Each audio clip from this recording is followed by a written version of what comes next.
Okay, and we are live for the second session of today. And we have Zelisa Potter, and she's going to be doing a really interesting presentation today about actually launching your course according to planetary alignment. Now, if you think about it, it absolutely makes sense, because I was talking to Zelisa before this started, and I was saying, well, how seasons can affect people and affect their mood. And also think about the moon as well. It makes a big difference. It affects the tides, it affects everything to do with the planet. So this is going to be really interesting for me. I'm going to have loads of questions. Hopefully you will as well. So I'm going to ask Zelisa to have a little chat about herself. Yeah, great. And I don't know if I can see all the chat coming through. I guess the chats are coming through YouTube or on Facebook. Yeah, on Facebook. Oh, okay. It's okay. So, I can pass it across. I'll monitor the chat. Great. Well, hi everybody. This is Zelisa Potter. I am an astrologer and a coach. And in my former life, I was in corporate as a head of talent management, talent acquisition. So I help my clients make astrology-informed decisions and follow through on their plans to create a business that they love or a career that they love. So I'm also a huge fan of new Zenler. So type in yes or give me a happy face emoji if you are also a fan. I wish I had my Facebook up. I don't know, Dave, you're getting a happy emoji. I love that to see the interaction with the Facebook Live. Yeah. In any case. Right. All right. I'm really excited and honored to share with you the secret I've been sharing with a lot of my entrepreneurial clients. And I'm using it personally for myself on all the how do I use the planetary energy to help me with my launch. So again, type in a yes or no if you're excited about this. And I also, I have a quick question. And Dave, I hope some people will answer in the response. I'm just kind of curious, how many of you are experienced with astrology? If you are knowledgeable about it, type in P-R-O in the chat. And if you are new to it, type in curious or type in a C for curious. I'm kind of curious, how many people do we have, pros or curious? Right. Well, we only got 3 people viewing at the moment, so it's going to take a little bit of time. They normally catch up on replay. So what I always say is check back in the chat after you finish the presentations, Zelisa, because you're going to get lots of people asking questions. I'll go back and ask questions. Okay, no worries. Okay. But from my point of view, I am into astrology. In fact, I bought a big telescope the other day, and I'm getting back into it because it was what I did when I was a kid. So I was looking at all the planets, Saturn, Jupiter, all the usual ones. So I'm going a little bit further and looking at nebula and things like that. So I'm very much into it, but also curious as to what you're going to say. So take it away. Okay, great. Well, so the astronomy aspect, that is definitely the science. This is why I love astrology. It's a science. And then there's an art form, which is really the interpretation experience of a person. So I'm kind of curious, if you have heard of the concept called planetary retrogrades, and that's when it seems like the planets are moving backward. And in this particular session, we're going to be focusing on Mercury retrograde. I'm sure many of you heard of that. It happens about 3 or 4 times a year, depending on the year. So the best analogy I could give is, I'm going to do a little demo here. Let's assume this is, our planets are like trains, right? So this train is Mercury. I'll put it as a fist. This train is Earth. So the planets are moving in the same direction. We're always moving forward, but what happened is sometimes Mercury slows down. But those of us on planet train, we're moving forward, it will look like Mercury is moving backward. So that is the effect of Mercury retrograde. So think of Mercury, so one of the things I would notice during Mercury retrograde, and this is from times and thousands of years of information passing on, is Mercury rules our thinking and our communication. And so it really impacts sometimes it clouds our thinking if Mercury retrograding is an information that's not available to us. And it gets a little bit confusing, so it's hard to make decisions. So I'm going to share a quick slide, Dave. Let me see if I could bring it up here. Okay, so this is the slide here I'm going to share. So there's some of the things that you want to think about to avoid during Mercury retrograde. So during Mercury retrograde, you want to avoid signing contracts or committing to anything that will have a huge financial commitment that you have to make in order to rectify it. If you find during Mercury retrograde, there's also a lot of delays with travel, again, because it's a planet that rules travel, communication. And so what happened is not all the information that you need to make all the right decisions is available to you. So we experience cross-wiring, and it's hard to just kind of paint the whole picture and then make decision forward that way. So what I typically recommend during Mercury retrograde is you want to use this time to go back to review, reassess, and revise your projects. So I love to keep a journal, my master plan, I keep a journal. And during Mercury retrograde, that's when the time I go back to look at all my notes and my business concepts and ideas. And I find that I will find nuggets in there. I know that I wrote it, but somehow it didn't register in my head. And I would just really take all those nuggets and aggregate it and put it into my new business plan for the next launch. So I just want to share with you a quick story. Going to come off here a bit. I'm going to share with you a quick story about Mercury retrograde and how I found New Zenler.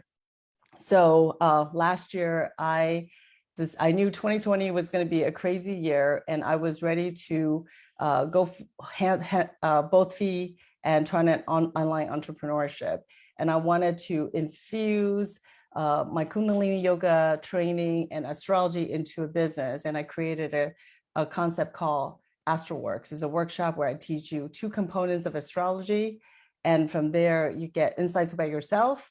And I wanted to launch in 2021. Then I looked up the schedule and I realized, oh my goodness, Mercury retrograde in 2021 was fairly long. And there was this concept called the pre-shadow and post-shadow period. So there's a direct day when Mercury goes start the retrograde, it starts to slow down. But before that, 15 to 20 days before that, and 15 to 20 days after, you'll also start to feel some of the effect. Now, if you're one of those people who have Mercury that's very dominant in your birth chart, or you're an air person like me, I find the pre-shadow and the post-shadow periods also impacts me.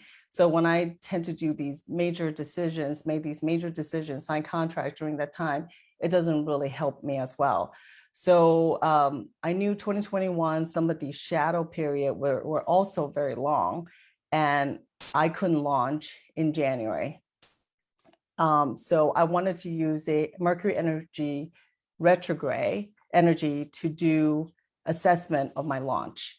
That's the best time, right, to go back to review and reassess. So I jumped both feet in. I launched end of November with AstroWorks, my workshop, and it started with a small number. I started building a brand new mailing list from that. And every time I run a webinar, I had a 50 to 80% conversion rate straight through. By that time, I was doing everything. I did that entire launch with free tools, everything free tools. And so I thought, it's going to take me a while to build this business. I didn't want to invest in technology yet. I knew I was going to look into WordPress at the time. So let me just kind of use free tools, but I was getting really great results, and I knew this was not sustainable. It was taking me so long to make the free tools work. So by then I already invest in a lot of WordPress, and I signed all those contracts during Mercury retrograde, by the way. But I justified it with myself because I said, I knew I did a lot of research in technology prior to, becoming an entrepreneur. I also had a career in technology. So I did a lot of research. I know what I'm looking for. But anyway, I spent, you could just imagine with all the plugins, I spent so much money with WordPress, and I just basically abandoned it. So that's how I actually got into the search with New Zenler, because every time I log into my WordPress site, I literally would have a nervous breakdown when I see another security flashing. It's like, I don't know which plugin I need to use this time. I can't take it anymore. So I started to search for new technology. I was trying everything out in the market that you saw, Podia, Kajabi, everything. Oh, sorry. I have a alarm. So anyway, I tried everything, and New Zenler was the best deal. I thought I hit the jackpot when I found New Zenler. And of course, I made sure this time around, I signed my contract. I hit my subscription for New Zenler during a non-Mercury retrograde time. So hopefully that's helpful. One of the things I also wanted to mention, that this is the next slide I'm going to share with you. This is one that you want to screenshot, okay? Because sometimes it's really hard to find this information, which is the shadow period, the pre-shadow and post-shadow period. So we have 4 Mercury retrograde coming up in 2022. There were 3 in 2021. The crazy year that we have in 2020, we also have 4 Mercury retrogrades. And during that time, all the Mercury retrogrades were happening during fixed signs. So what that means is some of the impact may be a little bit more jarring. This Mercury retrograde, you can see we're going from air sign to earth sign. So it's a combination of both. And so my recommendation is really during this time, if you could avoid it, retrograde period, try not to do anything committal. But I always like to experiment. And honestly, some of this stuff is not always convenient for us in our lives. And I'm always testing the envelope. And I would say in the last 2.5 years, where for personal and professional reason, I either justify to myself, I've done a lot of research, I double and triple check, and I went ahead and signed contracts. I have to say I had to redo almost all of them, and I lost a lot of money in the process. So again, it's not 100% science, but I've been tracking for the last 5 years, so diligently. So it definitely has a major impact on me. And here's another bonus I'm going to share with you.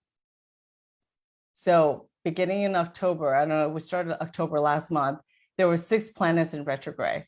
That is a lot. That's a lot. And a lot of it were outer planets. So as a collective in this world, you probably noticed that there were just a lot of things that, we're repeating back, but we're not really assessing. And, I'm going to in particular mention about COVID. There are a lot of things we know we should be doing, but we're not really doing it. And when you don't take that time to reevaluate, to reassess, the mistake will repeat itself. So I hope you probably feel an energy shift in the middle of October when 4 planets went out of retrograde. So, there was a burst of energy. So now Mercury is direct. And I don't know about you, all of a sudden I was getting more calls, and it actually, things were happening so much faster that I just really didn't have control of my schedule. I think, Dave, you contacted me about this particular webinar exactly on the 17th. So it's very funny. Yeah. So I'm also going to give you guys a quick bonus about a planetary energy suggestion, and that is regarding Venus. So Venus is going to retrograde in late December into late January 2022. Now, Venus retrograde impacts anything associated with aesthetic. So if you're thinking about rebranding your business, designing your logo, remodeling your office, your YouTube setup, you wanted to avoid doing it around that time, because chances are your aesthetic taste might change, or something would happen where you will want to have a redo. So again, sometimes I test myself. I know the stuff, and I still test it. So last year I had a logo designed right around Venus retrograde, a little bit ahead. And I figure it's not a lot of money. I just had it designed. But what happened was when the launch went better than I thought, you know what, I just got to keep it consistent, and I had to redesign it in such a way that the color grades and everything looks well in all the social media platforms. And so I did have to go back to redesign all my logos. And even though I didn't spend a lot of money with the designer, but it was the time it takes to take everything out of every page and every social media platform. That took a lot of time. So if you want to avoid redos, I would recommend looking into your branding now, or you could, wait until end of January. So that's it for now with my presentation, but I'll stop sharing. Dave, do you have any questions or any other questions coming in? Oh, brilliant. Yeah, we've got John's on there. John's heard of it, but he had no idea what it means. I think he's much clearer on it. So we got Phoenix in as well. She's saying, don't sign a contract packages in Mercury retrograde. So by the way, Phoenix, I'm a huge fan of yours. Thank you for answering everybody's question in the group. A great shout out. So just repeat that for me one more time. Sorry. She's saying do not sign contract stroke packages in Mercury retrograde. Yes, I would recommend that if you could avoid it. But there are sometimes, things happen in life, and, there's that one house that's coming on the market at that time. And if you want it, you got to bid for it. I would recommend get your trusted advisors, people who know you and could be objective with you, so you could talk it through and analyze everything before you do it. Right. So do star signs make a difference then to what you would feel? Because you said you're an air. I'm actually water. I'm Pisces. Oh. So probably very different in that aspect of things. Well, actually, it's a little bit more complicated than that. Sun, moon, and rising. I'm a Sun Taurus, but I'm a Pisces rising. This is why we get along so well immediately. But I have a placement in my chart that shows all the air. And so by just looking at somebody's birthday, knowing their birthday, you can't really see that. You have to see it in the birth chart.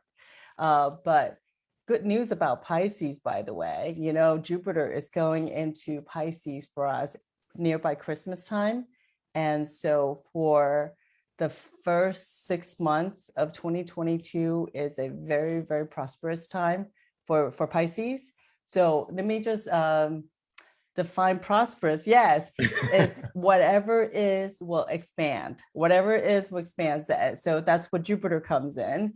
And so whatever we're doing well, okay, it will be magnified in the first half of 2022. So Dave, what was good for you in the first, maybe in the summer, June, July in 2021? Well, I'll tell you what was good for me. It's nothing to do with Zenler. Yeah, good. Yeah, no, I was I sort of perfected my roundhouse cutback on surfing. So yeah, that was really good for me. Well, watch for it. I'm curious, Dave. You have to share with me when we start going into Jupiter in Pisces in early 2022. Let me know whatever you find out with that technique. Most likely your business will amplify because of that. I think what's good here is I'm actually going to check some of my sales results, because I do get spikes at certain times. So I think I'm going to send you when I had these, so that you can compare and see how it works. Because I was really interested when you were saying that when you first use this technique, when you first use it, you had like 80% more signups through doing it using this technique. So I mean, that's not chance, is it? I mean, that's a huge number. If you that's a huge number, yeah. And I've shared this with clients who, but of course, you also has to make sure there's some of the basic foundational practical things work. Your niche and your offer, your lead magnets, everything kind of align. So that's one of the basics, right? But to launch it during that time, it actually did help with the boost, right? I mean, a 50-80% conversion rate from webinar to a course to a workshop. That's a really incredible number. Yeah, knock on wood. And it's always hard to kind of replicate. And as an entrepreneur, we like to tweak things all the time, and you just have to realize whenever you tweak that much, it's actually a new offering. So you got to be careful not to do that during your launch in Mercury retrograde. So well, we got Phoenix has come back. She says thank you for the love, yeah. Zelisa, and she's a Gemini here, so she's an air person. Yeah. She's sun rising. So yeah, when's good for her, Zelisa? Well, so here in general, I could totally see why she is so good on answering questions on the Zenler side, because Geminis are really fast thinkers and they're quick on social media as well. So I could see how she's like always the first to kind of answer some of the questions. Well, we've also got Alice Stipp here, and she's asking a question. How do you know when retrograde starts and finishes? So I guess like you've got your charts, but where'd you go to find out? You could Google that, but we also the astrologer used this thick book called Ephemeris, and some of them you could Google online. I would say the shadow period is a little bit harder to find, so that's why I'm gonna share that slide again. And so for those of you who are interested, just screenshot this. Pre and shadow period is a little bit harder to find. It's through an ephemeris. Okay? Yeah, guys, I'll try and screenshot this and post it up for you. So you've got a screenshot of that. And I guess if people contact you, Zelisa, you don't mind sending them bits, do you? Yeah, no, I could post it on my website as well. Yeah, that would be good. Brilliant. Right. So the other thing is, during that period, you also found Zenler. Well, yes, because I was reviewing my technology. I bought all my WordPress contracts. You could picture this, right? Even if it's on AppSumo, some of the plugins I bought, it was like over $1,000 purchase. And I knew it was not, it wasn't scalable. Let's put it this way. When I was having that success with 50-80% conversion rate, I said I could not be spending my time going back, checking passwords for people. Like or making little changes, and I just couldn't do it. So I knew to use the Mercury retrograde energy that time to go back to look at all my notes and wrote down a list of requirements I absolutely want in my new platform. And then based on that requirement, I would then sign up for trials for all the different systems and play with each one of them and make sure that they checked off the boxes. And that's when serendipitously I found New Zenler. I don't know why it was never in my radar. How did you find it? How did it pop up? Did you? I have no clue. It came up to me one day in Facebook. And then it turned out some of the people I knew in my entrepreneur circle heard about it. So by then I already missed the original launching pricing. And so I just kind of was hoping, I just waited. I was like, I know you guys were doing a price hike, remember? Back in February? Yes. Yeah. And I was like, oh my God, I have to wait. I just have to make sure that it's not during Mercury retrograde so I could sign the contract. I've been a huge, and I was actually, Dave, going to write to Rakesh one time to make sure that please do not do price hike during Mercury retrograde. So we could all sign contract. Because on the other hand, when you launch, right, think about if your thinking is cloudy, sometimes your customers will have regrets. So I have clients who have came back to me, yeah, for sure, they get more refunds during Mercury retrograde when they launch. So why even get to that? Just avoid it altogether, right? Because every time when people, refund, as much as we like to know, it's not personal. We can't help it. And, as entrepreneurs, like keeping our confidence intact is probably the most important thing we need to do.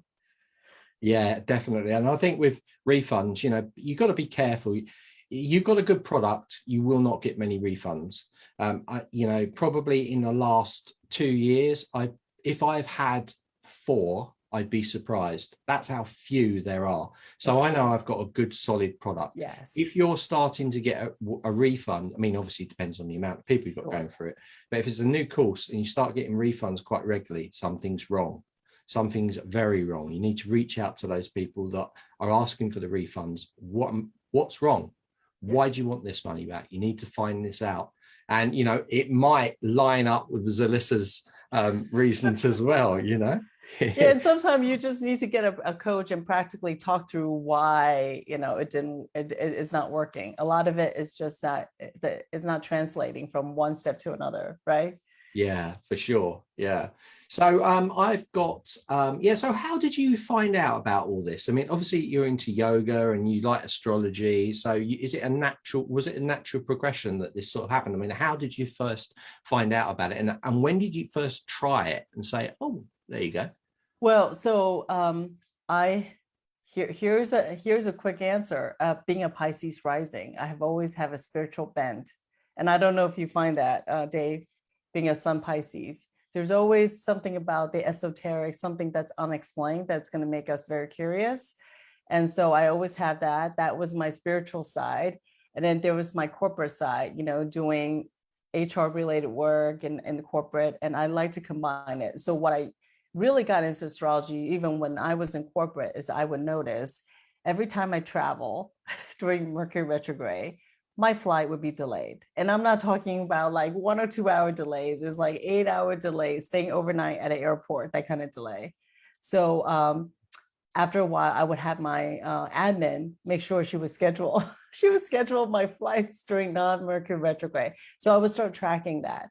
And just to make my life a little bit easier, right? It's not, but, you know, having this a little bit of advantage, not being stuck at an airport for 8 hours, it means that I could travel a different day at a different time and use that 8 hours productively to even spend it with my family or do nothing, binge watching Netflix.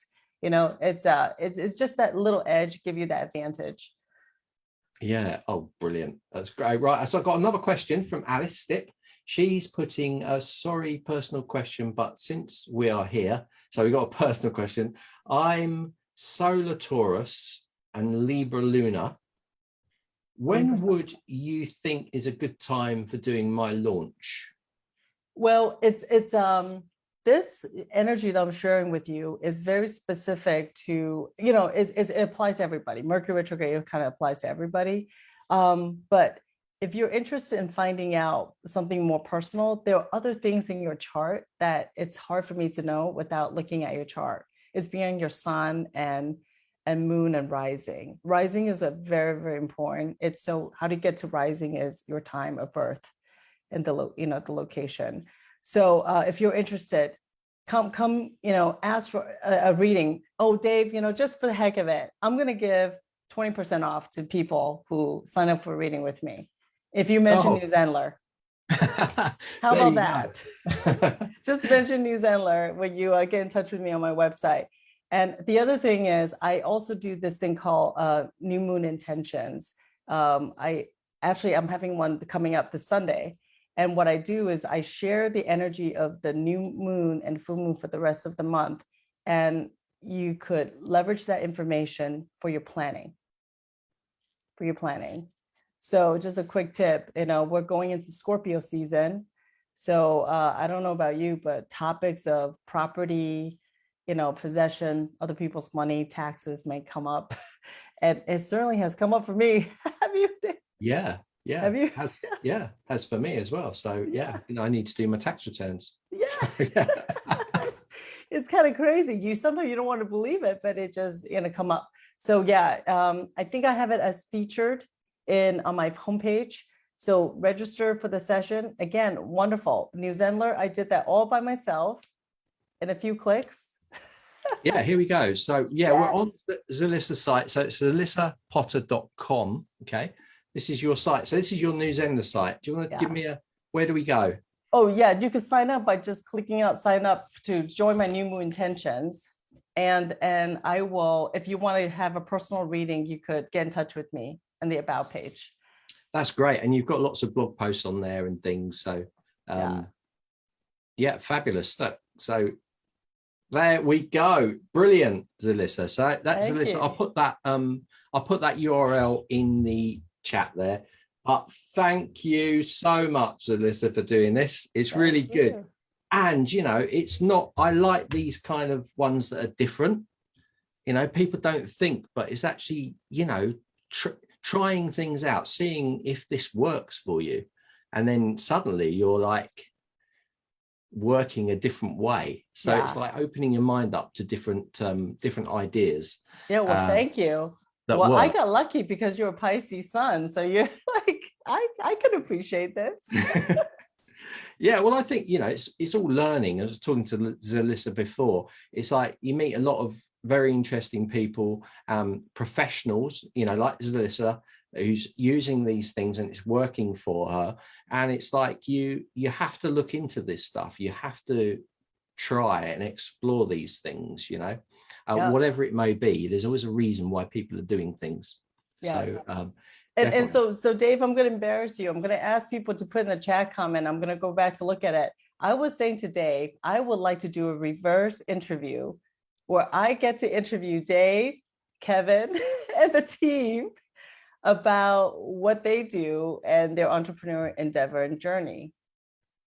it's a good one. Yeah. Get if you guys Rakesh are as well. interested, put it in the chat and we could get that session going. Yeah, we got Alice as well. Alice is up later. She'll be up for that. She's doing lots of different things. So Okay, yeah, that would be good. So yeah, Zelisa, as an Thank you. instructor on Zenler, will be grilling us. Love it. Zelissa's roasting us. Yes, it's all good. I'll be gentle. Very gentle, yeah. Brilliant. Thank you, Zelisa. Yes. Thank you. Fabulous. All right. Right, so we're going to move on now. I'll see you later, Zelisa. Brilliant. So there we go. And we got lots of comments in there. People are interested. So it's really good. So Zelisa, I mean, she's very professional in all the stuff she does. So it's definitely worth going and checking her site out just to see what she's up to, like a reading. She said there an exclusive 20% off for a reading. So look into that. I think I'm going to do it and I'll feedback results. I'm also going to send her lists of when I've made money. When you get these little spikes that happen, and I just want to see if that ties in with what she's doing. So I might do a reloaded version of this, and we go through how, if that has worked, you know, through my things. And I think it will, because I was talking to her before this started, and there was a few things she was saying, and I was like, do you know what, that was at that period, that was a change. You know, she was asking about if things had changed. It wasn't just a cutback on surfing. There were certain things that happened as well. And it's interesting to look at these little timestamps and go, oh, that was in the cycle of that, or that was in the cycle of that, retrograde of that. And what did you wouldn't even know, would you? So very interesting one. I loved that. I knew I would. So we're going to move on now. And we got Alice coming up at 4 o'clock. So we're going to move on to the next piece now, which is, I think I'm going to start funnels. So funnels part 1, I think I've got that on my agenda. So that's the way, creating funnels and what you can do with them. So this is part 1 of creating funnels. So funnels, really powerful thing to do. And I'm still looking at the chat. So if there's any questions coming, remember, Zelisa will jump onto any posts you put in there. So if you've got any questions you want to ask her, then definitely do that, because she's around, or she'll get to them. Okay, so funnels, let's do this. Right, so I need to flip my site up. So we're going to do the trusty old Surf Dude site, which I've already got some funnels set up for. So what I intend to do is I'm going to start this funnel sequence in part 1. Then Alice is going to come on 4, and she's going to do 3 top tips for email list building, which is dynamite. Then I'm going to carry on to part 2. Now, I reckon that I will get these. I can do a funnel in probably more the content. I can do a funnel in less than 10 minutes if I wanted to. So we'll probably have some time left at the end. So if there are any general questions about Zenler, make sure you put them in the chat and I can answer them. So we will have some time left at the end to go through those before we finish off. So get your questions in there, because otherwise I will end early once we finish the presentation on funnels. I'm not going to break into something new. So I'm going to flick up the site now and do a new funnel. So here we go, Surf Dude site. So at the moment, this is a site and it's purely for grabbing people as leads. So there's actually no students in here at the moment. I've turned off the registration page by deleting the block out of the registration page.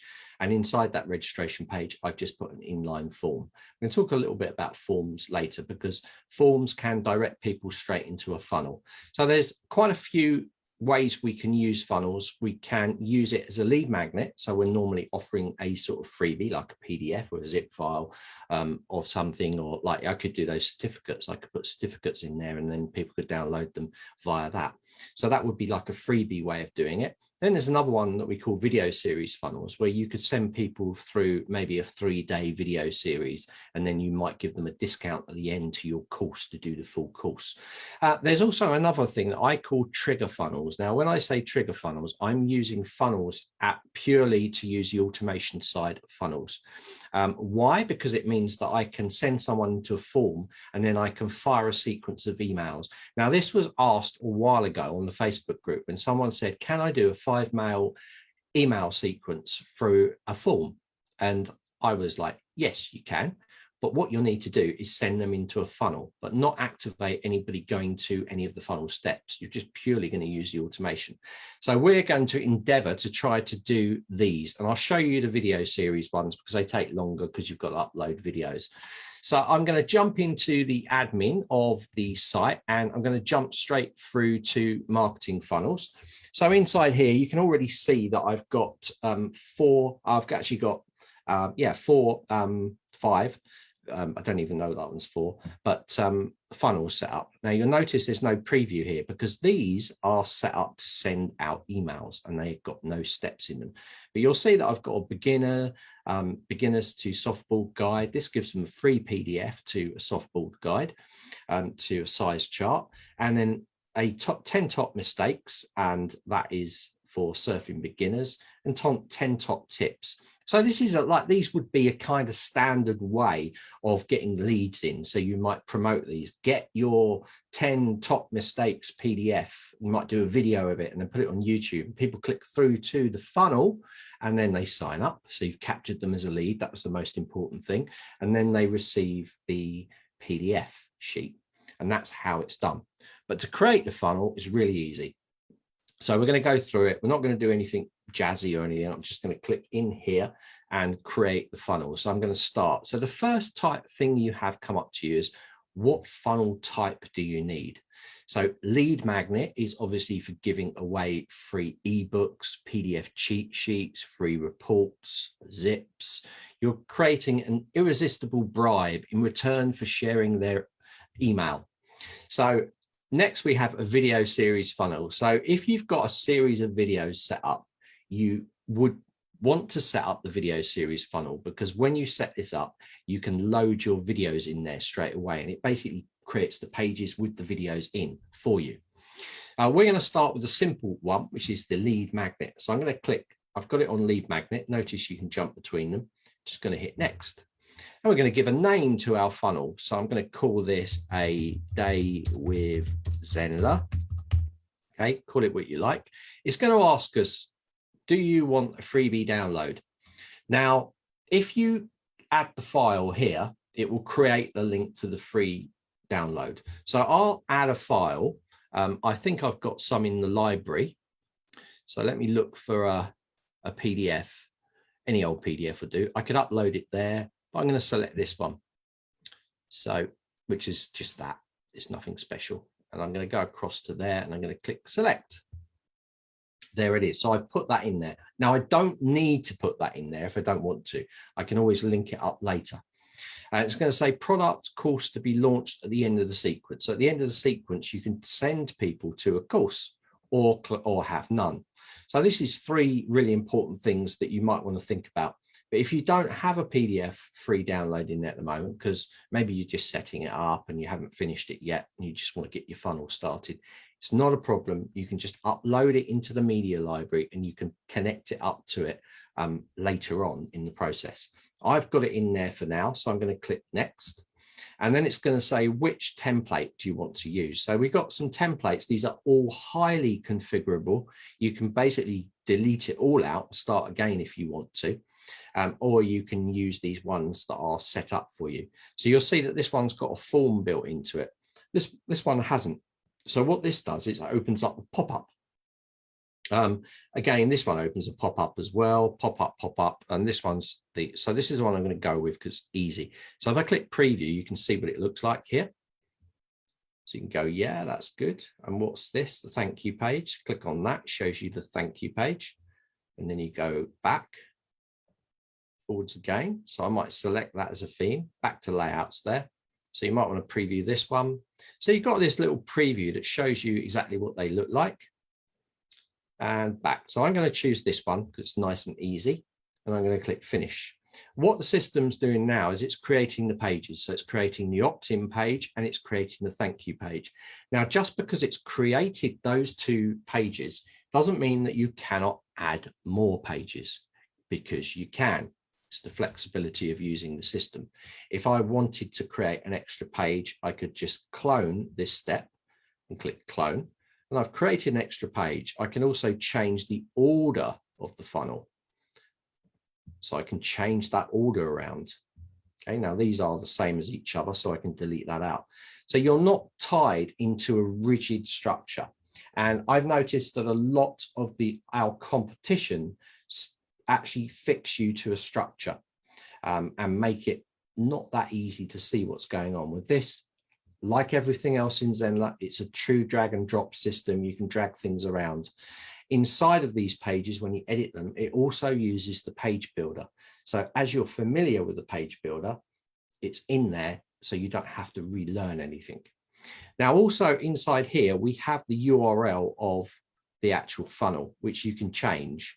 So if I want to call this register, I can put register in there and click update and then click OK. You can see that the URL has now changed. And I could change this as well. So I might want this to be called freebie. And once again, I can click update in there.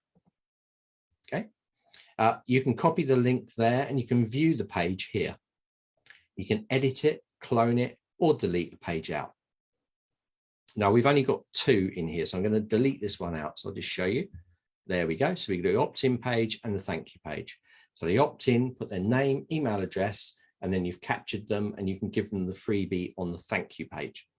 So let's go into edit this first of all. So we've got this in here and it'll open up with the page builder in a smaller format. And we use those same tools that we normally use. So hopefully my internet connection's fast enough to load this. Okay, we're good.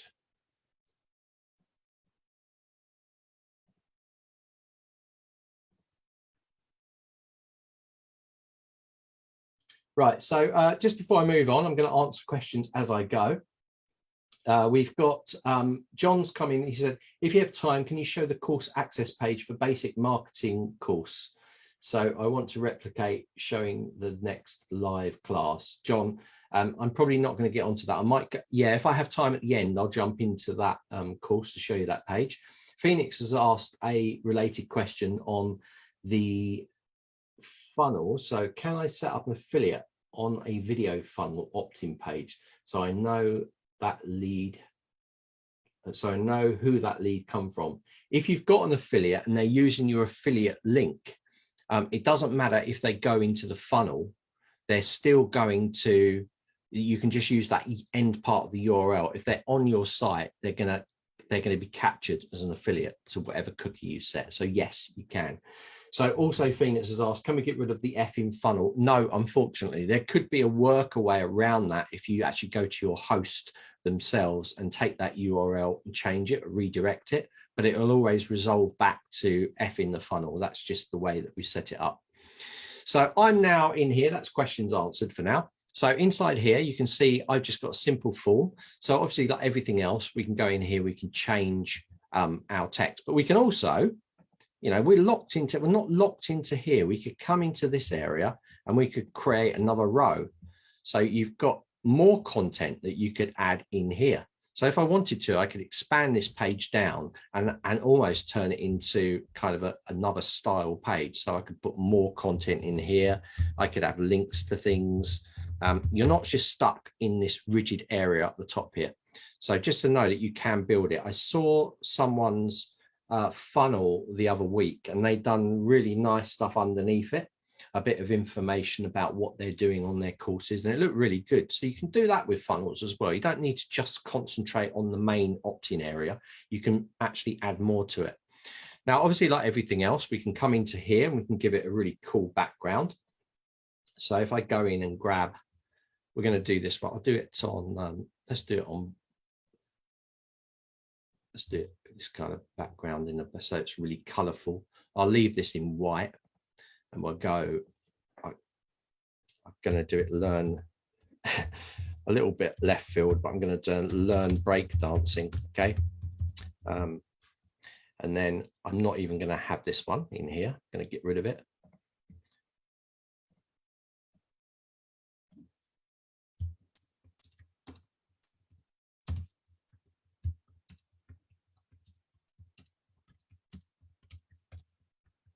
So something like that. Get a free cheat sheet on your first move in break dancing. Now, by the way, guys, I'm not a break dancer.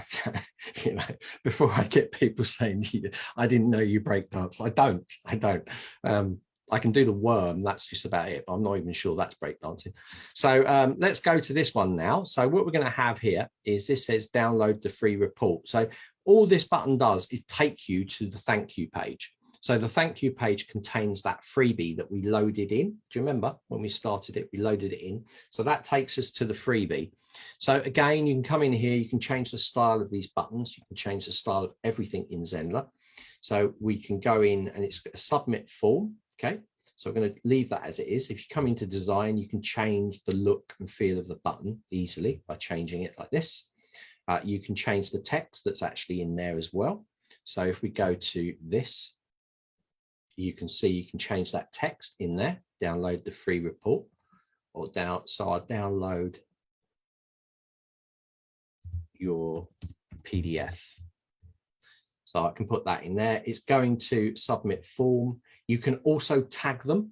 So you can tag them coming in. So if you want to put a tag in there so that it will show on the lead as a new tag, and that's good for separating out. You could add them to another funnel. Okay, so this can be complicated. You could add them to a funnel in a funnel. So, and you can add them to an email list. So if you've got an email list that you've set up, you can also add them to that. So it's easy to separate them out if you've created an email list. You can also do a post submit action. You're going to see on here, the post submit action is go to the next step in the funnel. Okay, but you could change that to a link if you wanted to there. And you could then grab that link from here. So if I grab that link from there, copied it, jump back and I go to a link, I could just put that link in there. So that is basically doing exactly the same as going to the next step. So just to understand that. And once you've finished with this and you're happy with it, you can just save it. And that's our first one done. You can set SEO up for this as well. So I advise you do that because it will be searchable. So that's our first one set up. So I can close that off now. And we're going to jump into the second one. So I'm going to go edit this step. Notice I left this one open. I only left it open so I can go back and I can still edit it before I finish out of it. So we're going back into this, the editor. And I'm just checking the time to make sure I finish the lead magnet before Alice comes on. So there we go. So this is our lead magnet. So I'm just going to put that image in here that we've already got. And you can upload your own. And remember also you could search for images as well. So let's choose a different image this time. Let's put that on there.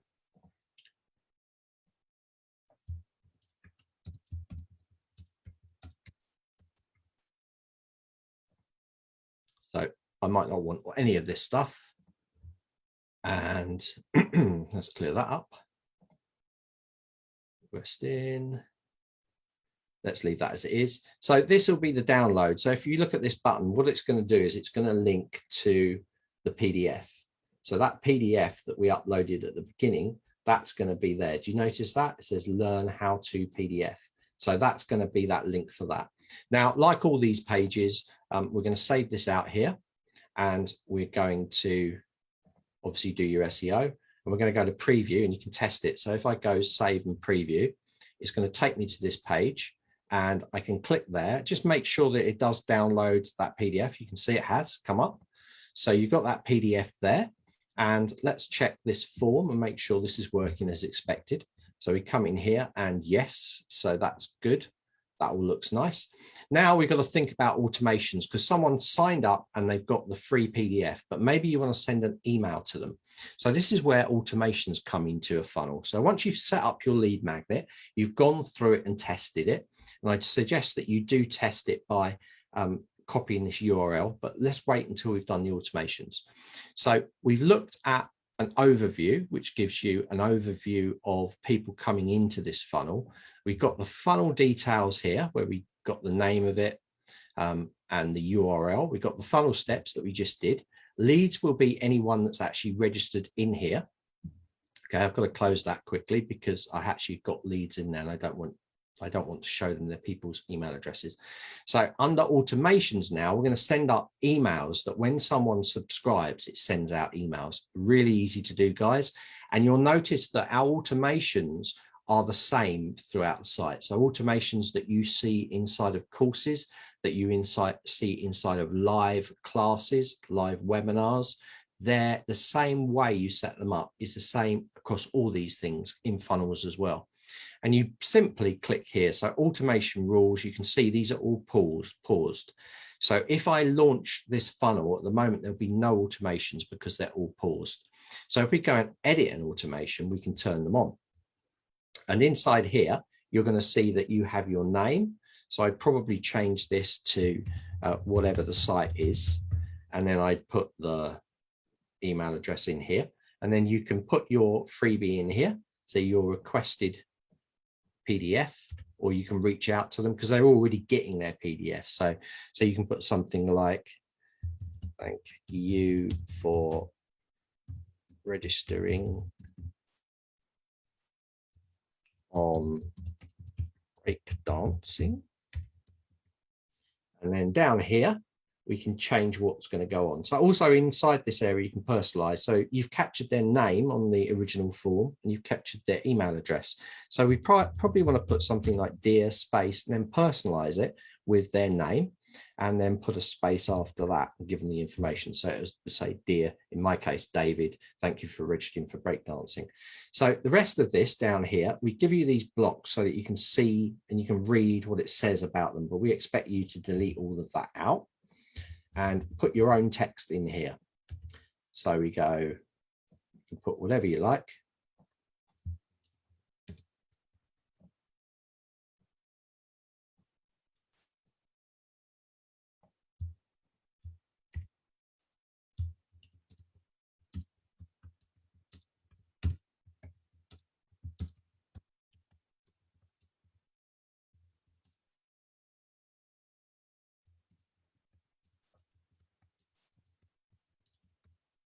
Whatever you like.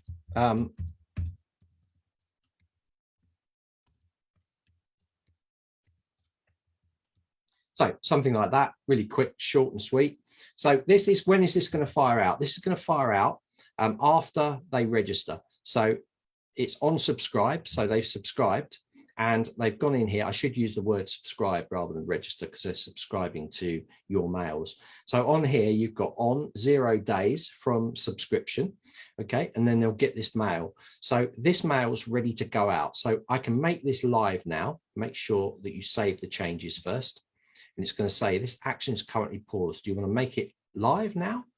So if we click no, it will stay paused. If we click yes, it will make it live. So we're going to apply to existing leads. So if you've already got people coming through the funnel, you've already set automations up, you might not want them to receive this email. So in that case, you would click no, and it would only go out to new people coming into it. But if you haven't got anyone in there, like I haven't, I can click yes. Okay.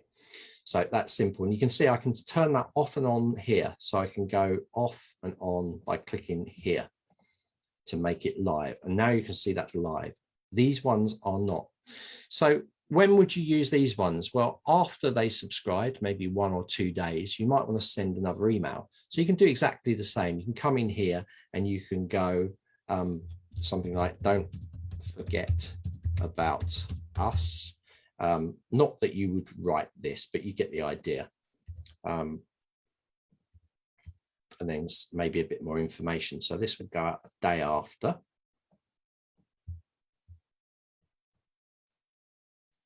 Let's get rid of all of this.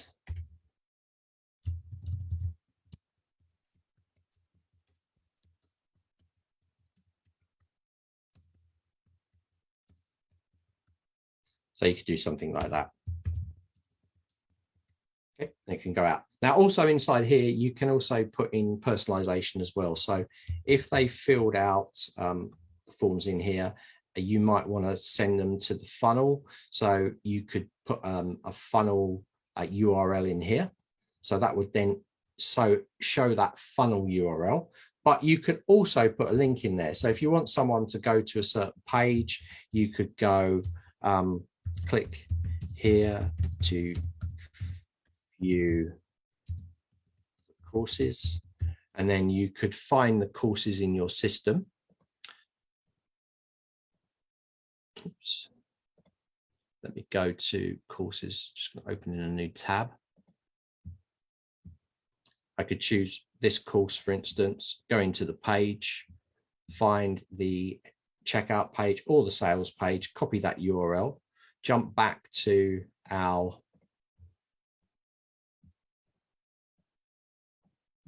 automation, insert that link in there, click insert, and then they'll have that link. So that can go out a day after they click through going to a page. So you can send them anywhere you want through automations.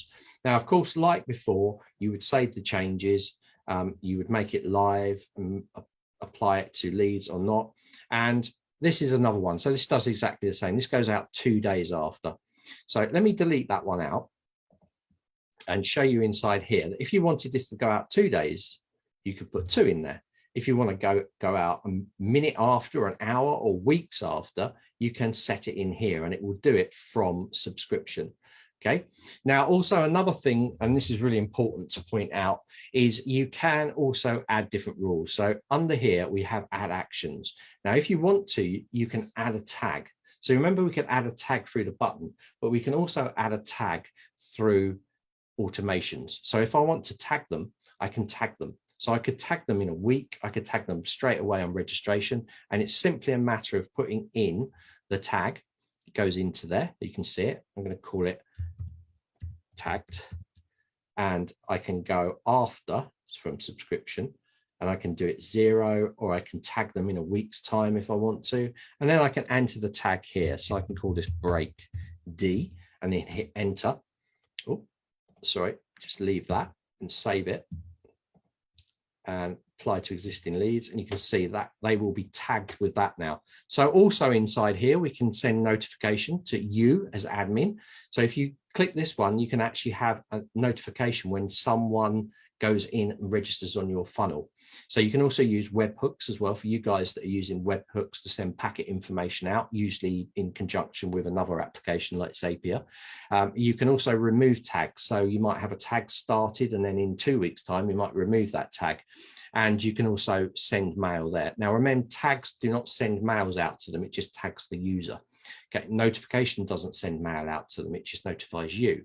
Webhooks doesn't send a notification out to them, but it sends the information they put in to another application. The only one that sends out mail to them is send mail. Okay, so that's inside here. Now we've also got rules, and depending on what you're in, if you're in courses or you're in lives, you can set up different rules. On funnels, we have on subscribe only.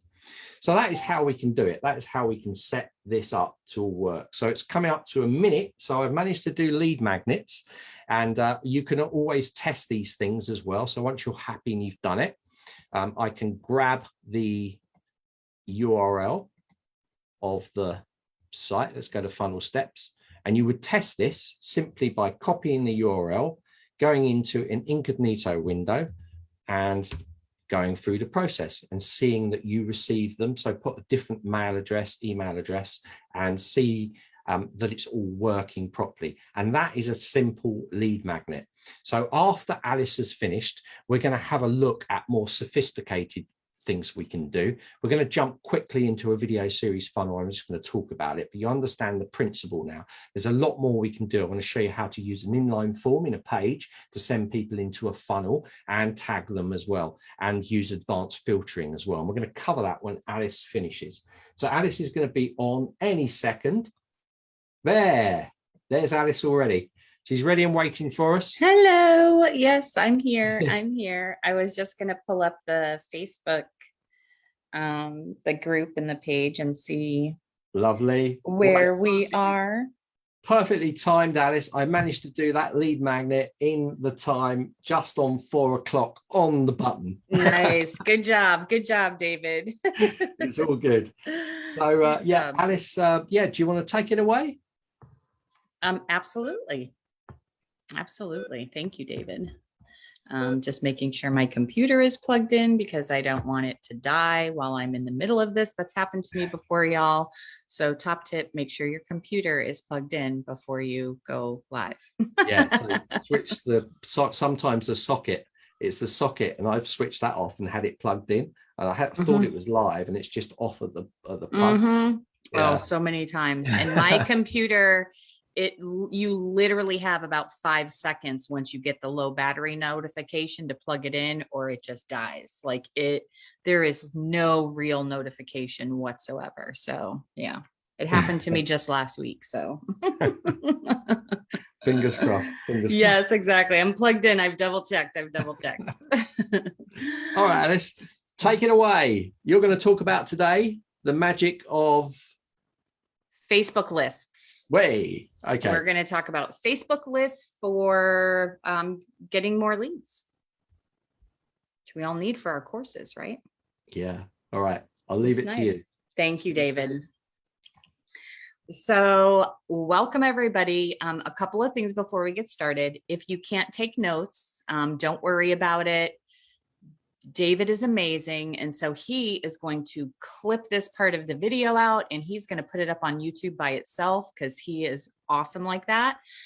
And so you will be able to go to the YouTube channel and get this video and go through it anytime that you need to. So make sure that you have gone over to YouTube and you are subscribed to the channel there so that you can find all of the fabulous content that we keep over there. And with that, I am just checking to see if there's any comments in the Facebook group in the feed.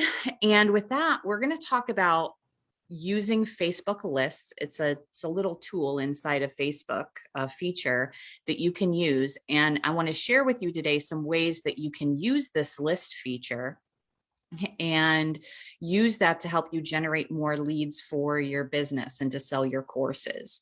So the first thing that you have to do when you are going to start using, Facebook a little bit more often is you have to make sure that your profile is optimized so that when people come across it, your personal profile. On Facebook, you have personal profiles, you have Facebook groups that you can manage, and you also have business pages or fan pages. And if you don't already, I do highly recommend that you set up a basic fan page or business page on Facebook.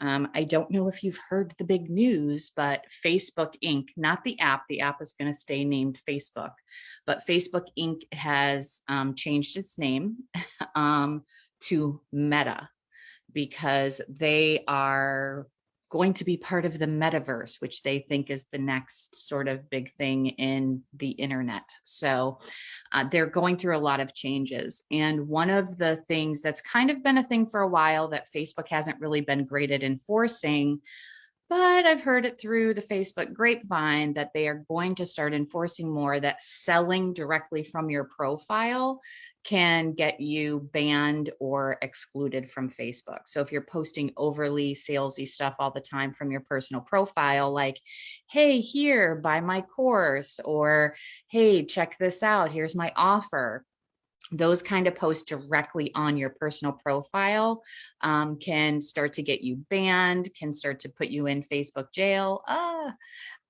or even lose your Facebook account at some point, which then means you lose access to your groups, your pages, all of the other things that you've been building here. So you want to be very careful not to do things that Facebook thinks will be a big no-no.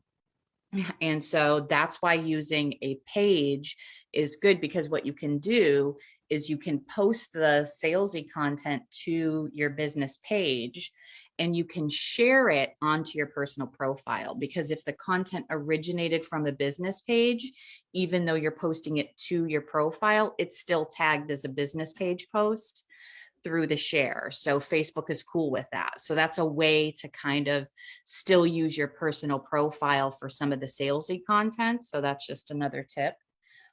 And so that's just the foundational thing. Set up a business page if you don't have one already.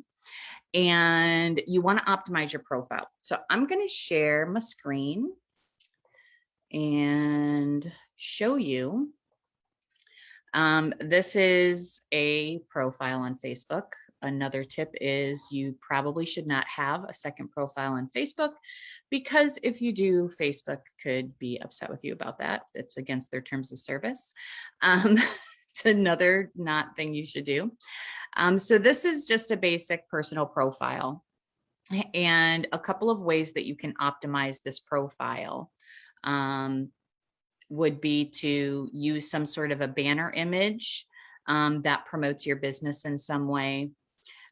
You can also use your bio right here to add something about business, about your courses, or about your expertise right here in your bio.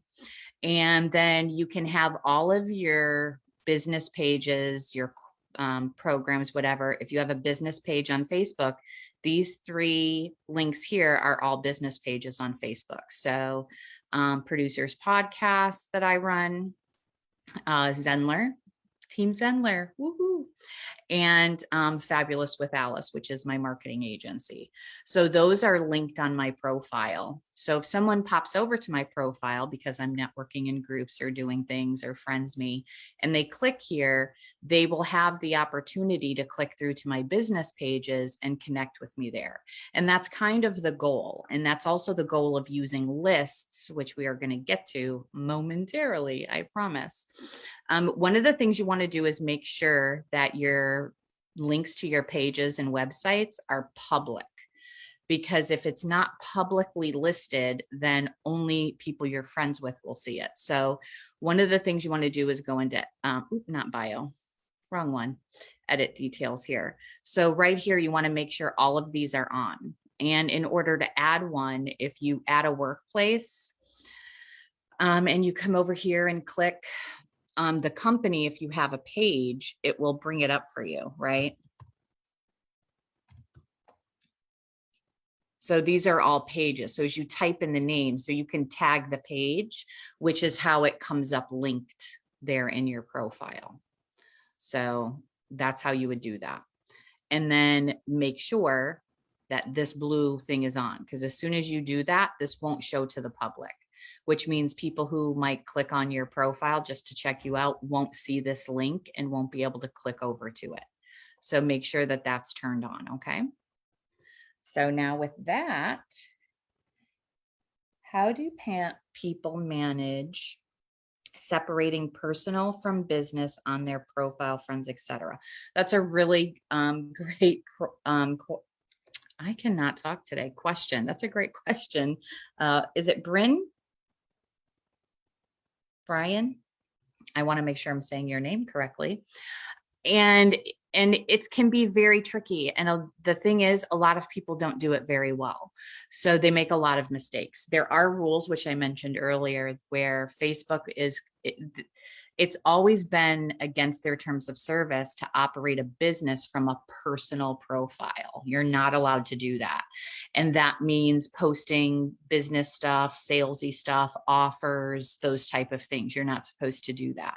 So one of the ways that you can get around that is having the business page and posting the salesier content by sharing it from the business page, because Facebook doesn't see that as you using your page for business, because the content originated from a business page. So even when you share it over to your personal profile, it's still tagged. You can see that it was from a business page, and Facebook sees that as totally fine. And then another way, because you can still share things that are business related on your personal profile, just not anything that's going to appear. Okay, good. Thank you. Just not anything that was going to appear like you're trying to sell people things, right?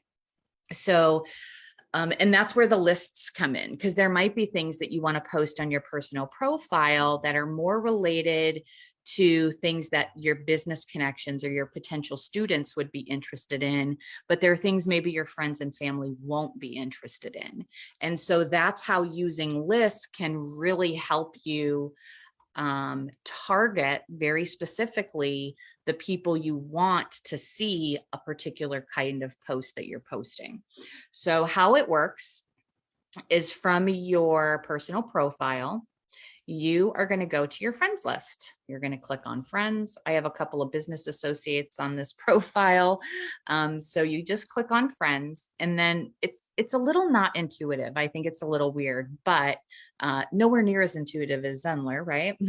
So you click on friends, and then over here, either friend request or find friends. It doesn't matter. Either one of those will give you the option. But when you click on that, you end up with this other list on the left-hand side.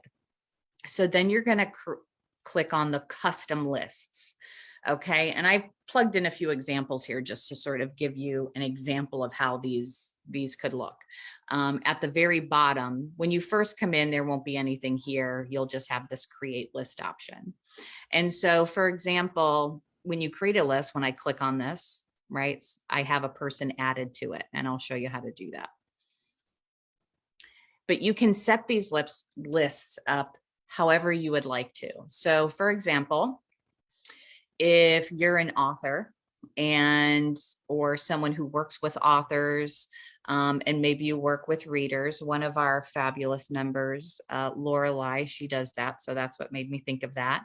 So she has two different kinds of people she connects with, which are readers and authors. And some of the content is similar, but some is different. So she would create a list for authors and click here, and then let me move this out of the way, and then you can add people to it. And you would do that. So these are the people that are, oops, that's family and friends. So that's the author list. And then here's the reader list, right? So, and if you notice on the author list, the same person is on the author list and the reader list, because that person is both. So that's one thing to know, is that people can be in multiple lists. You don't have to choose, oh no, which one do I put them in? You can put them in multiple lists. So what you want to do is set them up in a way that makes sense for you. It depends on your business, right? It could be that you want to set up local type people that you can connect with.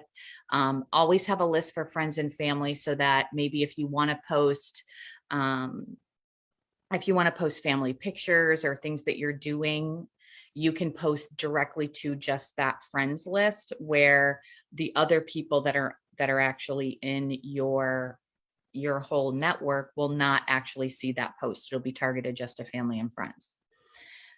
Networking, clients, leads, like if you're in some business groups, or you run a group yourself and you have some people that you're friends with that are also from your group, you can put a list for that. So how it works is you create custom lists, right? And you name the list. So testing. And then you confirm the name.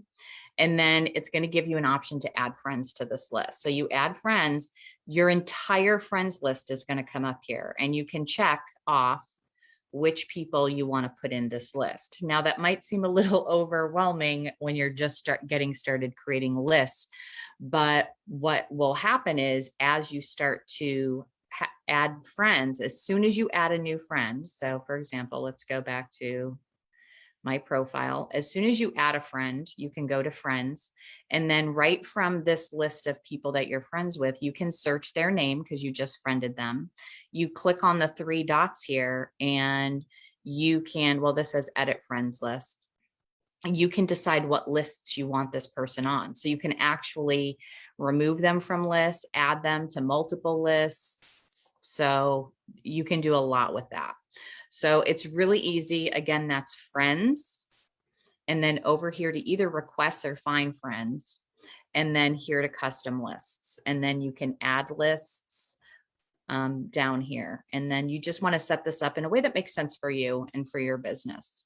Okay. And then here's how it works. When you come to Facebook and you click in this post to make a post, see how it says friends of friends here? If you click the little arrow, public is an option, friends only accept, specific friends, or only me, custom. And then under those core options that Facebook always offers, you now have all of your custom lists. So if I want to post something that's just to my family and friends, I click this. And so Facebook will only show it to the people that are on that list, right? And if I want to show it to people who are actually leads, people I've connected with that I think are my ideal clients, I can do that. And that way, like my family and friends and other people who maybe don't care about that, they don't see it. And you get a couple of benefits from that. One is that those people will be shown this content and not a whole bunch of other people. So it's not as diluted, right? And when you do that, it ends up being that more people will see this post than if you, more of the right people will see this post than if you just create a post and post it. If you have an extensive friends list, it might take you a minute to go through and start adding friends to lists. But once you have the lists made, every time you create a connection, new connection with someone, you can just add them to that list. And so you would just post it directly to those people. So now I think what I'm going to do is I'm going to stop sharing. Okay, I'm back and I'm going to go kind of go over. I have a list so that I don't forget. No, not if you're on the list 5 times, you'll see 5 lists. So only the people that you post it to. So if you post it to 5 lists, what happens is that content will just be shown to those people. So they just see it the one time. But I think you can only choose one list to post to at a time to begin with. So only the people on the specific list that you choose see it. It doesn't matter how many lists they're on. I hope that makes sense. Doesn't matter how many lists that they're on. So a couple of quick ways to post for generating leads and just growing those relationships. One of the things that you can post directly to a lead or a customer list, right? Because you can also nurture customers that you have connected with on your personal profile by posting directly to them. And also posting to like a leads list, okay? So one of the kinds of posts that you can post are something that's really considered relatable content, because that's just building that relationship with you. And relatable content is the kind of content that if you know your ideal clients, if they are, for example, if they're moms, and you know your ideal clients are moms. So you can have like a mom's list and you can post relatable mom content, like mom memes, you know, like the tired mom stuff. There's memes are huge. They may not be your thing. I do know a couple of people who are like, nope, not about the memes. And that's okay too. Instead of posting memes, you can also post sort of more relatable stories. Like you can post a picture of something like I made, oh gosh, I spilled some stuff in the kitchen. I made a hot mess and I took a picture of it and I'm like, well, this just happened. Like, and that's relatable to people because everybody's probably had a similar experience and they'll be like, oh, you know, oh my gosh, that's happened to me. And be like, oh, now the dog's running through it, you know, so it's just relatable content that you can post that's relatable to that specific group of people. Another thing to post, because I have 3. So another thing to post is share content that your ideal clients will find useful. Okay. So Like I said, you could share from your Facebook business profile or page over to your personal page. You can also share other content on your personal profile, like blog posts from other people, like from other sources. If your ideal clients are into music, you could share links to YouTube videos that have like a really great artist on it singing a song.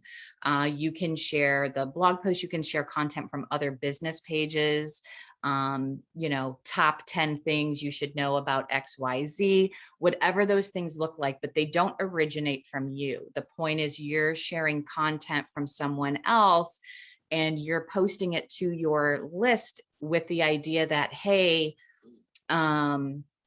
maybe you'll find this useful. I found it useful, or, however you want to do that, but it's useful to them, but it doesn't originate from you.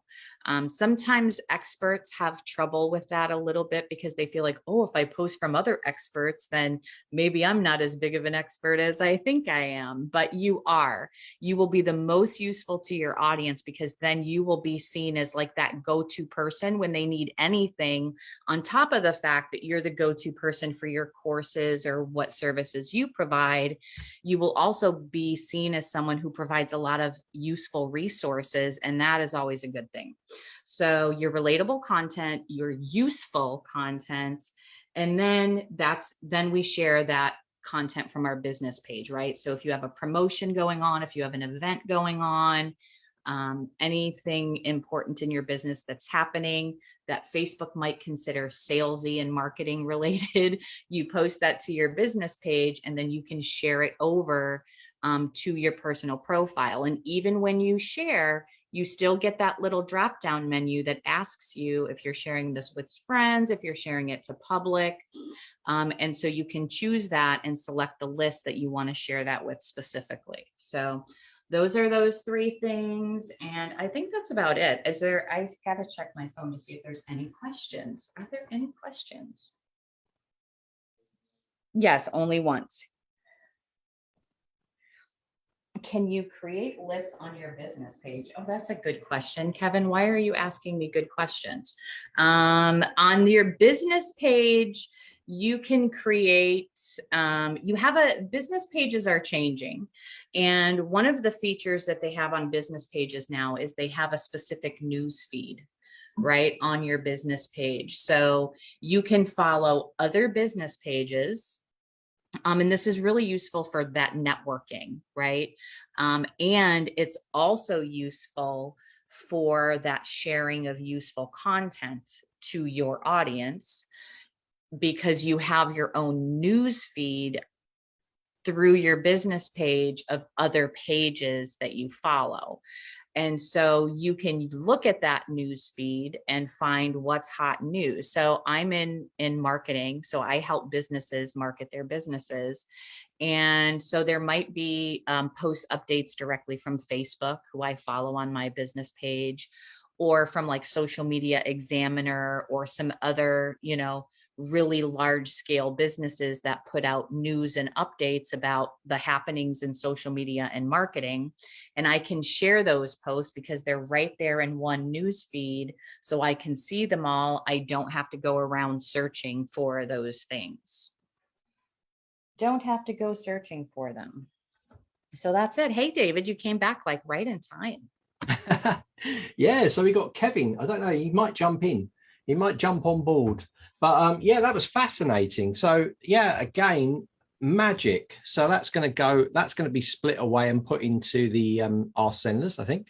Yes, I told everybody at the beginning how amazing you are, David, that I knew you were going to cut this bit out and put it by itself on YouTube, and that everybody needed to go over there and subscribe so that they could get it and take notes from there. Especially on sort of that tech bit, you might need to refer back to, okay, where do I click to find the thing? Because that tends to be the part that I always have to go and look back at things for. What button do I click? Yeah, I mean, that's the thing, isn't it? Facebook has got loads of these little things, these little gems that are hidden away. And it's not the most intuitive platform to sort of work your way around. You kind of like, it's word of mouth, it's people like you Alice, coming up and saying, oh, do you know you can do this? And you're like, I didn't even Mhm. know that. I've been using it for years. Exactly. And not only that, but the other thing about it is that's useful is that Facebook, for example, does a lot of updates and they're always changing where the dang buttons are and how you go through a process of something. So when you have somebody who's using it all the time, that's another piece of useful content. Be like, hey, did you see Facebook change this thing? This is how it works now. So just like with business pages, they're changing a lot on business pages. So Yeah, a and lot of changes. it's definitely something to take note of with all of the social media sites. Their kind of terms and the way that they change things. They don't ask you, it just happens. And then suddenly the Mhm. way you were working is like suddenly you're banned. Yeah, exactly. Well, yeah, Well, and a lot of people do struggle with that. It's one of the things that I always tell people is Facebook has several different terms of service. They have a terms of service for your personal profile. They have a separate terms of service for your business page. They have another terms of service for groups. They have another terms of service for Messenger, right? So you have to, depending on which services, because I know Facebook is getting into metaverse now, but I have always called it an ecosystem, right? Because there's so many different things happening all on one platform, all of these different areas that can be separate and be connected, right? So you have to know what Facebook's terms are, which benefits you in a couple ways. One, you won't get banned if you accidentally do something that you're not supposed to. Number two, when you follow their terms of service really gives you clues to how they want you to use the platform. So if you're using it in the way that they want you to, you get a little extra boosts in the algorithm from using the tools and the things they want you to use. So yeah, which is what you mentioned last time mm, with all those sort of things, those little key nuggets of information that can really make a difference, mhm. because you've already got a big audience, and then they start spreading the word around and you're doing things the right way and it's reaching a much bigger audience than you were before. Just those little changes that Alice was mentioning in the last day with Zenler, which are also on the YouTube channel. Yes, it is. Just, I should maybe do a hashtag for you, Alice, and Kevin, actually, like Alice's Gems or There something you like go. that. Or Kevin's strategic something. Yes, we'll have to do some brainstorming on that. I like that. Or maybe we can ask the members, what do you think my hashtag should be? And what do you think Kevin's hashtag should be? Hmm, Yeah, let's yeah. do a Remember, poll. Kevin specializes in like the blog area. Alice is Mhm. like marketing in general. Facebook, you've been hitting Facebook, but that Facebook, is that your main one, or do you use other social media platforms I to? use other social media platforms too, and other types of tactics that you can integrate and use seamlessly with Facebook. So things like podcasting, um, um, 5-day challenges, virtual events, summits, that kind of stuff that you can use Facebook to help you market, but also Instagram and Clubhouse. I do a lot on Clubhouse. So there's more social media for sure. So that means more stuff from you on all these things, does On it? all these things, yes. Maybe we should do a Clubhouse one, or maybe some sort of social audio one. Everybody can let me know what they think about that, because social audio is really growing. It's kind of this weird evolution that video had its big boom before audio, when audio really came before video. You know what I mean? In evolution. But for marketing purposes, like video came first and now all of a sudden audio is coming up behind, and it's having this big moment right now. So yeah. Yeah, it all goes full circle, doesn't it? Things always Hmm. go back on themselves, They do. Uh, It's very interesting. So yeah, we'll change it up next time. I'll do non-Facebook stuff. But if you have Facebook specific questions, you can definitely pop them down below and I will see what I can do to answer them for you. Fantastic. Thank you so much, Thank Alice. you. another amazing little slot there. So going extraordinarily well today. So we'll see if I can mess it up for the last part of the session. No, I'm sure you'll be just amazing as usual. So I love it, David Zenler. I can't always watch them live, but I always do go back and go through them. And there's so many little great segments. I think it's a great format. And I love that you break them out sometimes bits and put them by themselves. I think that's useful for people. It's useful for me anyway, that's for sure. Yeah, I mean, you know, it's like Alice said there, it's kind of like we get your feedback on how we're doing things. It's like David Zenler was supposed to be all about questions, but it ended up that people were not putting questions in there. So it's like, I can't sit here and like just do nothing. Well, I could, but I prefer to be doing things. So it's like we try and answer the questions. That's the most important thing. But if we got subjects that you can ask questions about, like Alice, done hers, we had Zelisa, we had Kat earlier on this morning. So it's nice to get you guys involved as well, like you instructors. So, you know, it could be, if you think it's relatable to our group, then we put you on there. So I want more of this slotting in of all these different ideas and things. It's really, it's refreshing, isn't it? It is. It's really like, it's like a massive run of master classes on different things. So I love it. Love it. For free, all for free. For free. Well, I know you've got to rush off. Yes, I do. I have another meeting, but thank you so much for having me on today, David. I appreciate it, and I will see you all later. Always a pleasure, Alice. Always a pleasure. Bye for now. See you later. Right, guys. So Alice on there with absolute gold dust, you know. Kevin can't join us today, but I'm sure he'll be back on next day with Zenler with some fantastic stuff. So yeah, Alice and Kevin should be back next week, and then we're going to also try and put more of you instructors on there if you've got relevant things. So what I want to do now is I want to carry on with part 2 of funnels. We've got about an hour and a half, so we should easily be able to manage that. And there's a few questions have come in. So I'm going to move on with this, and we're just going to send this form up that I've got here. So I'm going to hit this, and then this is going to take us to the download. So that's how you would finish off that lead magnet. Yeah. So what's happened now is emails will be fired out to my email address. So I need to just stop the share for a second and jump to my email address in case any sensitive information has come in, and I've got to delete it out, but it hasn't, so that's good. So I can jump back to the screen share now.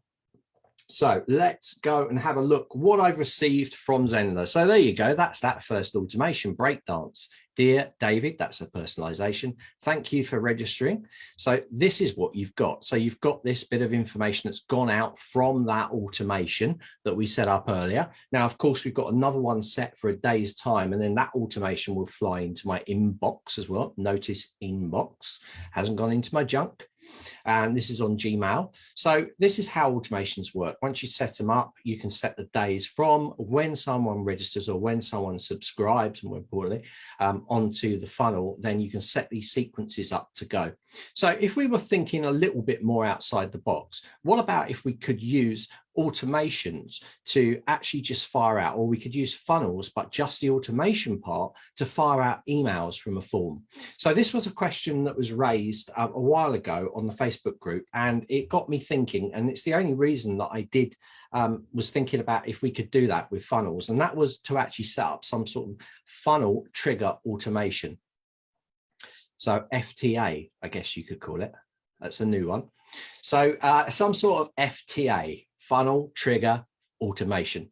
So not using the pages themselves, but actually using automation itself in the funnel. So from a form that we could set up, could we get people to go into that? So that is what we're going to do now. We're going to set up a trigger funnel inside here. So I'm just going to close everything down and just get my screen up. 2 seconds, guys. Going to go into the site.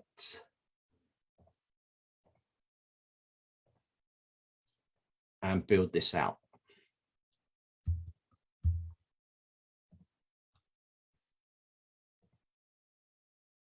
I'm going to do it in a new site. So this kind of advanced site that I've created, we're going to actually put the form in there.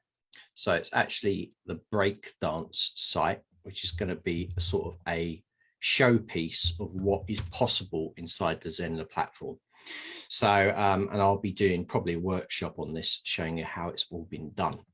It does require coding. That's not going to affect what we're trying to achieve here. So let's share my screen. And the reason I'm using this one is I've got no students in here at all. So I am in this new site here, and we're going to firstly set up a form that's going to capture a lead and also set up an automation sequence. So I'm going to go to site. I'm going to make a brand new page. I'm going to drop down to pages. We're going to make a brand new page for this. I'm just going to add a page, and we're going to call it form. I'm also going to publish this page as well. I'm going to call it form. Let's call it form to funnel. All right, let's click add.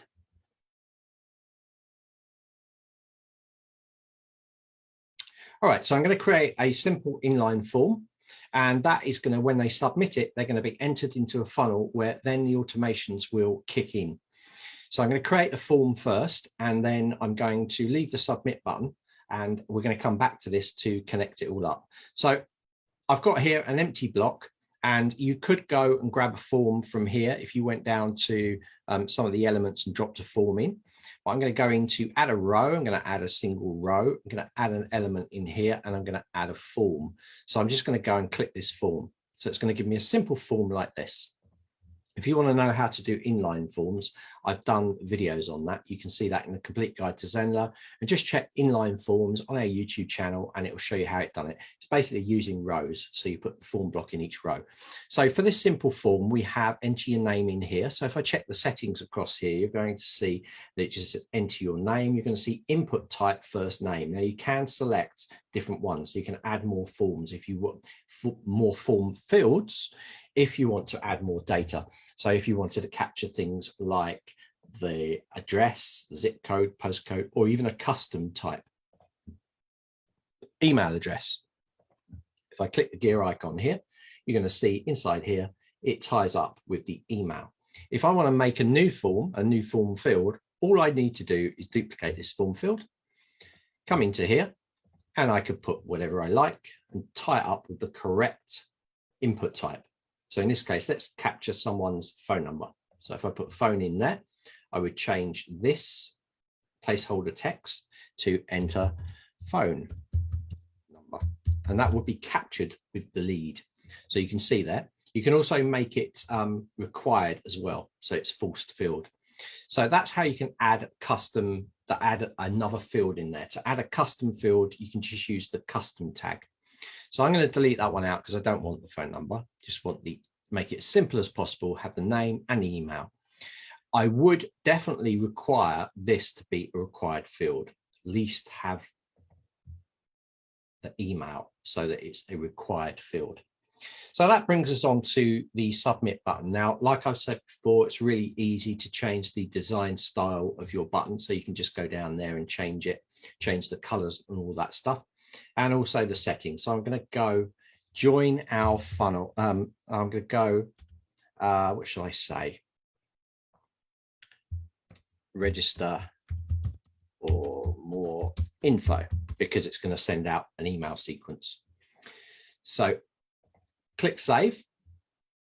This part is done. I'm going to return to it in a second because I now need to set up the trigger funnel part of it. So I'm going to jump back into our site and I'm going to go to marketing funnels. So inside here, I'm going to create a new funnel. I don't actually need these ones, so I'm going to delete them out. They were tests, so I'm going to delete all of these out.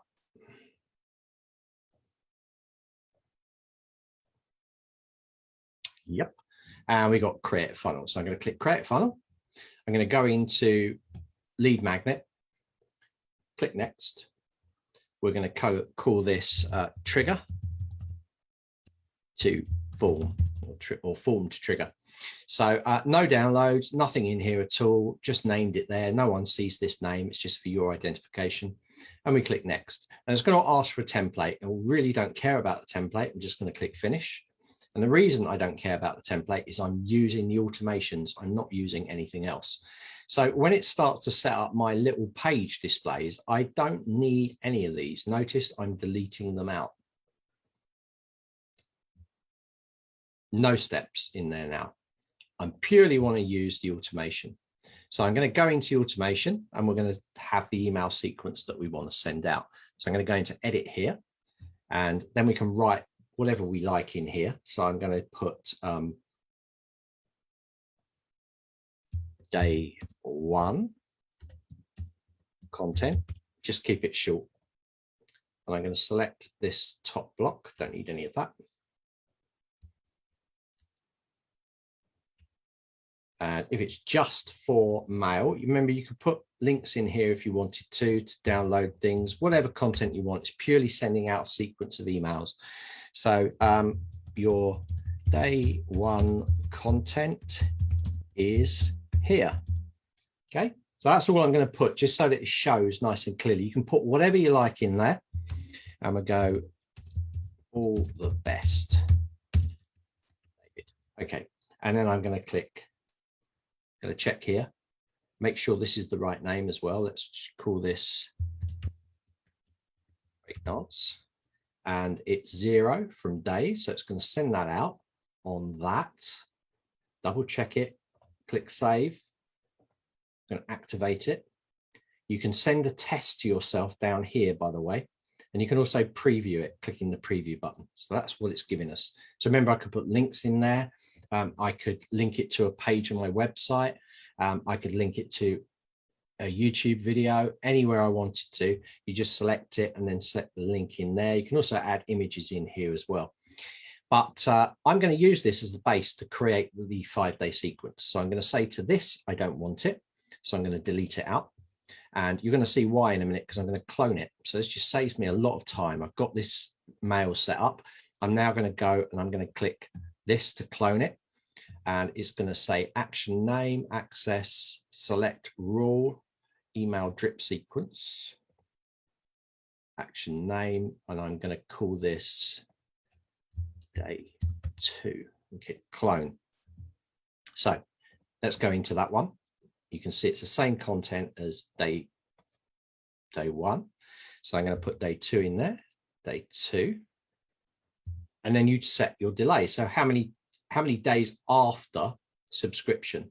So I'm going to put this in as minutes, and I'm going to put 1 minute, just so that you can see them go dun, dun, dun, dun, into the mailbox. So everything else is the same. We just change that content in there, click save. It's going to say apply. Yes, we're going to apply that.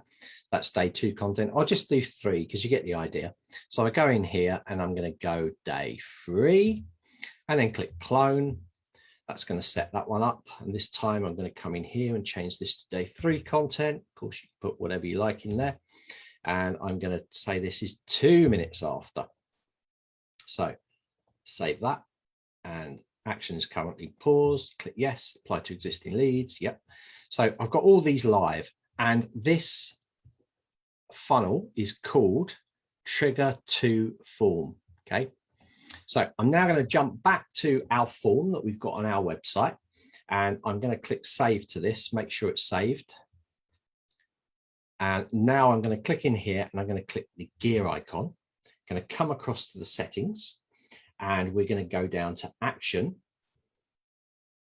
and submit form. Make sure it's submit form so you capture the detail, and we're going to go add to funnel. So if it doesn't show in here, the reason it doesn't show is you need to refresh the page. So I'm going to reload the page here, and then it will show that trigger. Because I set that automated trigger up, the page didn't recognize it because it hadn't refreshed. So when it refreshes, it loads that funnel in. And if you have that happen with lots of different things, just refresh the page, save it, refresh the page, and you'll get it come up then. So just a little tip. So now this is open, I will have access to that trigger funnel, or that trigger to form. So let's go into here now, go into the settings, go into add to funnel, and there it is. Add to trigger form 2, click save. So this is now active. So if someone enters something in here, name, the email address, they will be entered into the trigger funnel, which will start to run. Now we can also tag them in here. So if you go into automations, maybe you want to tag them. So we could go into the drip, and I'll set this up just so you can see how a tag works. So if I go in here and I go add a tag, we've got 0 days, add a tag, and we'll call it new lead. Okay, so we tagged it with new lead. Generally, I just put in here tagged new lead, and then I know I can see it in here. Let's click save.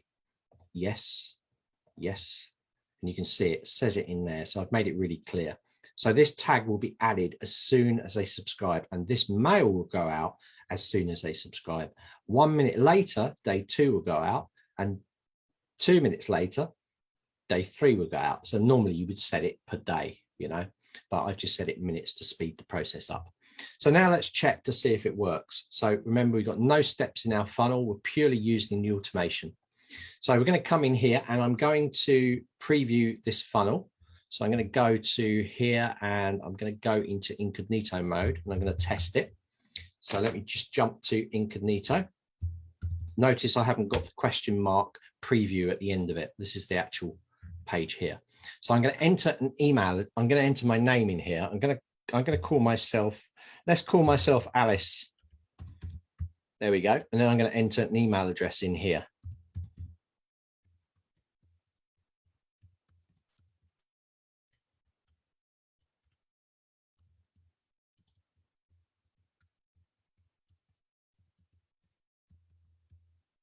Okay, that should be right. Just double check that.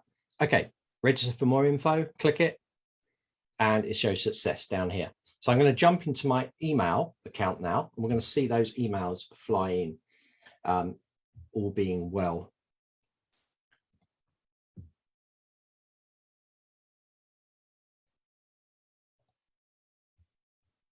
Okay, right.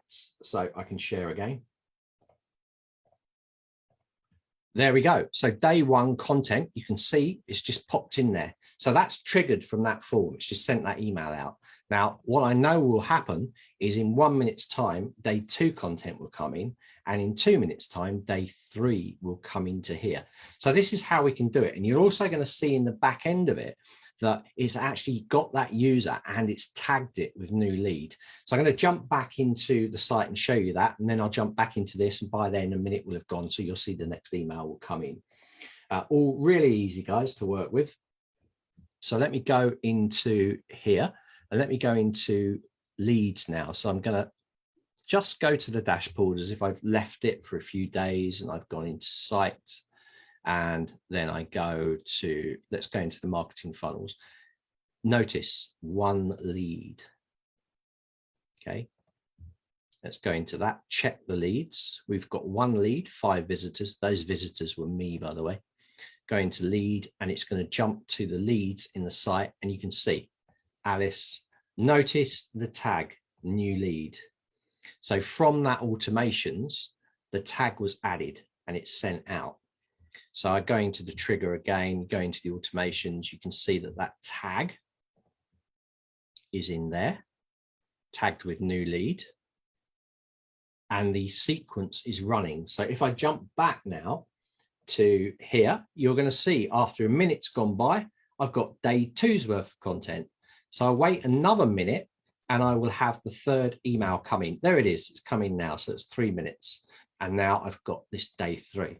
So that's how we can do it, use a form, and we can actually set a sequence of emails to come out. Now, of course, the same thing happens when they're running through a funnel, you know, and people misunderstand that when you create a funnel, the email automation and the steps are independent of each other. You just tie them up. So you're using the first point of contact when they register or when they subscribe. So they fill out the form. And from that point on, you can then say when you want them to access certain parts in the step in the funnel. And that's all it is. That's how a funnel works. But see how you can use funnel also to run an email automation sequence that's just running those automations for you. And we get this question all the time. It's like, oh, people have registered on my site. How do I set up a sequence of emails? Well, if they register on your site through a form, you can send them straight into a funnel and run an automated sequence, which makes stuff really easy to do. So I'm going to have a look now at the questions. So I've got a few questions. So David's dictionary, FTA funnel, yeah, FTA, yeah. So funnel trigger, I don't know, think of a better name, Phoenix, you're good at that. So I'm sorry, I joined, finished part 1. Do automated emails go through a connected mail provider such as MailChimp or MailerLite? No, they do not. They run, all the automations run through Zenler's system itself. But I think you can set up SMTP to run through there, but you can't run it through separate. It doesn't work that it would run it through a separate system. You could, if you could run a email sequence, which you can from something like ActiveCampaign, of course, you can set it up to go out. You could tie that integration across and then have them going out through that. But I just use the Zenler built-in system. Don't need to use anything else. All ties up nicely. It's all in one place. It makes it much easier. So I'm going to close that down. And I've got, Phoenix has got, right.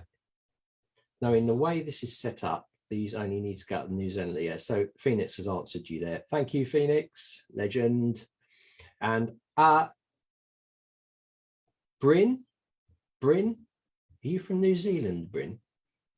Dominican, California. Oh, right. Okay. Bryn's a kind of New Zealand name.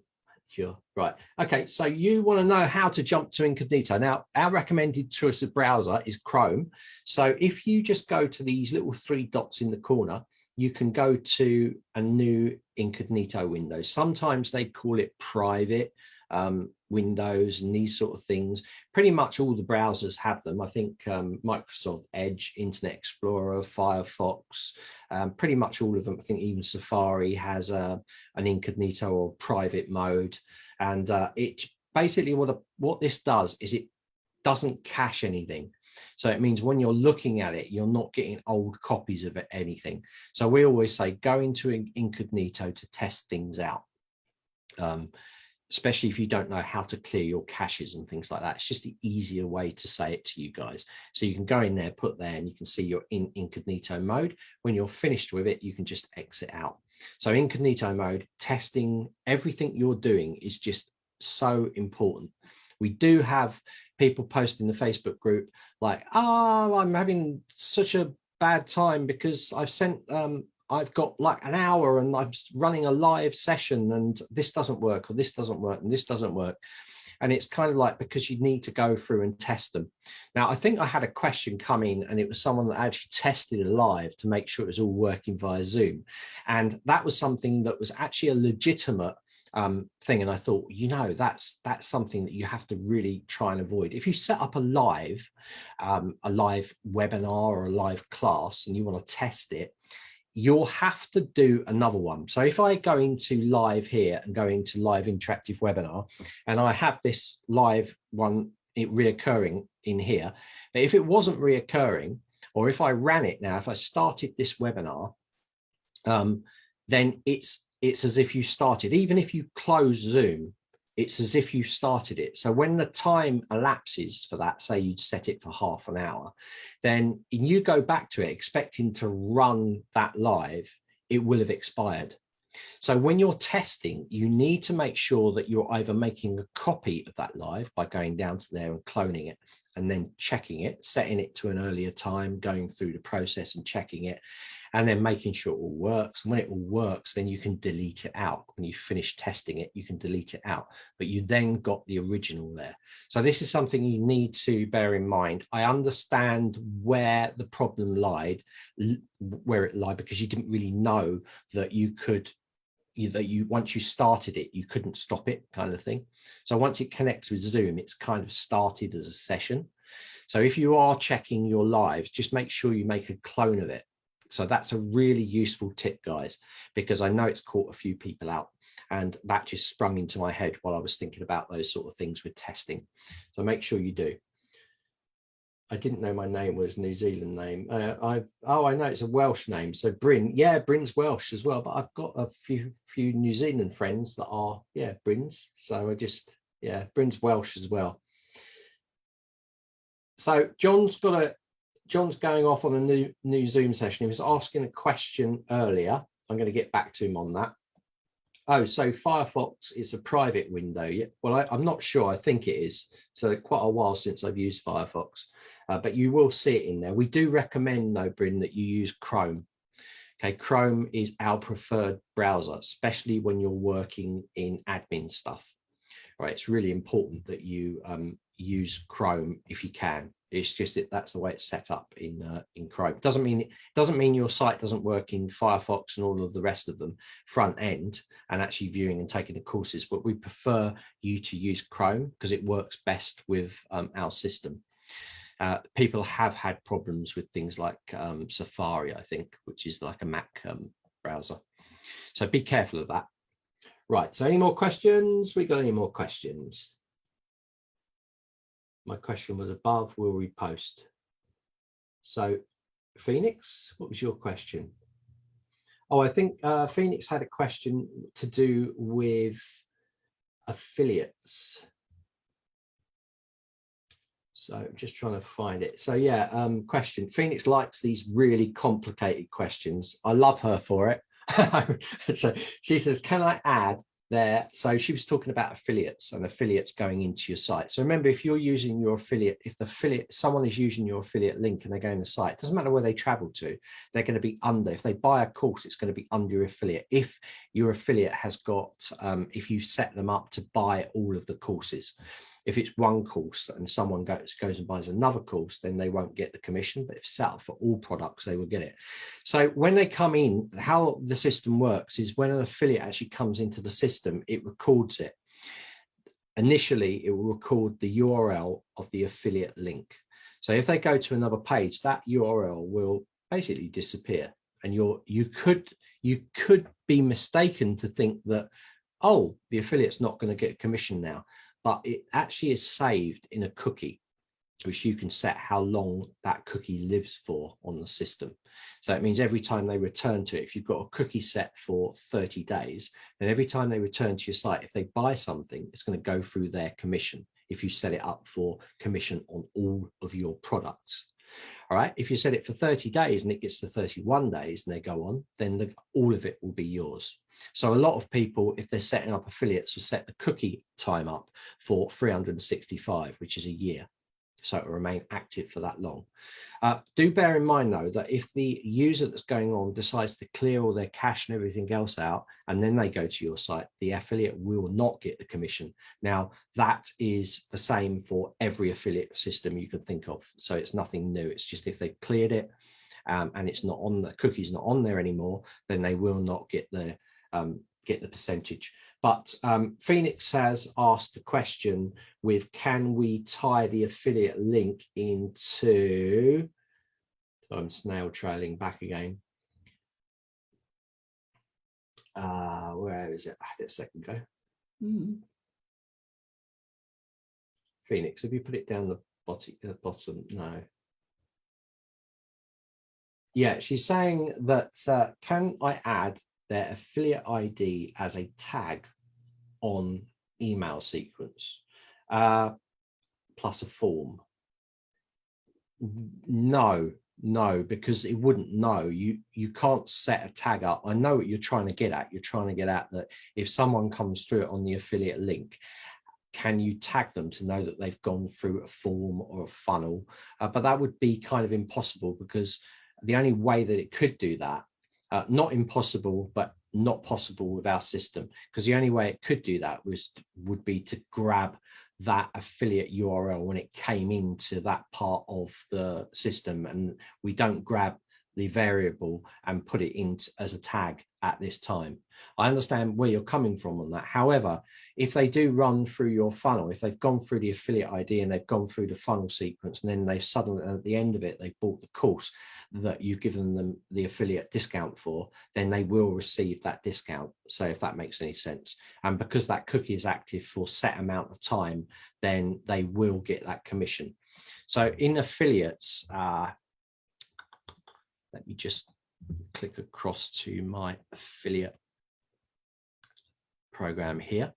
So let me just share my screen. So inside of this site, you're going to see down the bottom that you've got the affiliate program. So if you've got that affiliate program in there, you can actually set them up as affiliates, and you can see the cookie expiry date. So how many days the affiliate cookie will be active. As I said, most people put this in as 365, so it's a year. Other people less. You need to make that clear to the affiliate as well, that your cookie will be active for that amount of time, and their payment details in their reports. But that's the affiliate program in there, and what you set them up with, the percentages you give out and all that sort of stuff.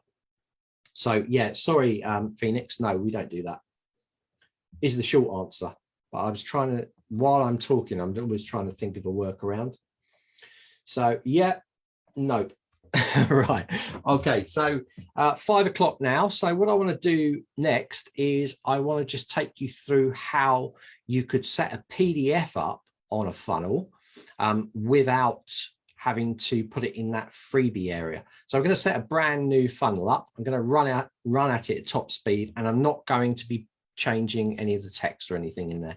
I just want to show you the principle, so you know that inside the platform you're able to go in there and you're able to put your own images in, put your own text in. You know all about that.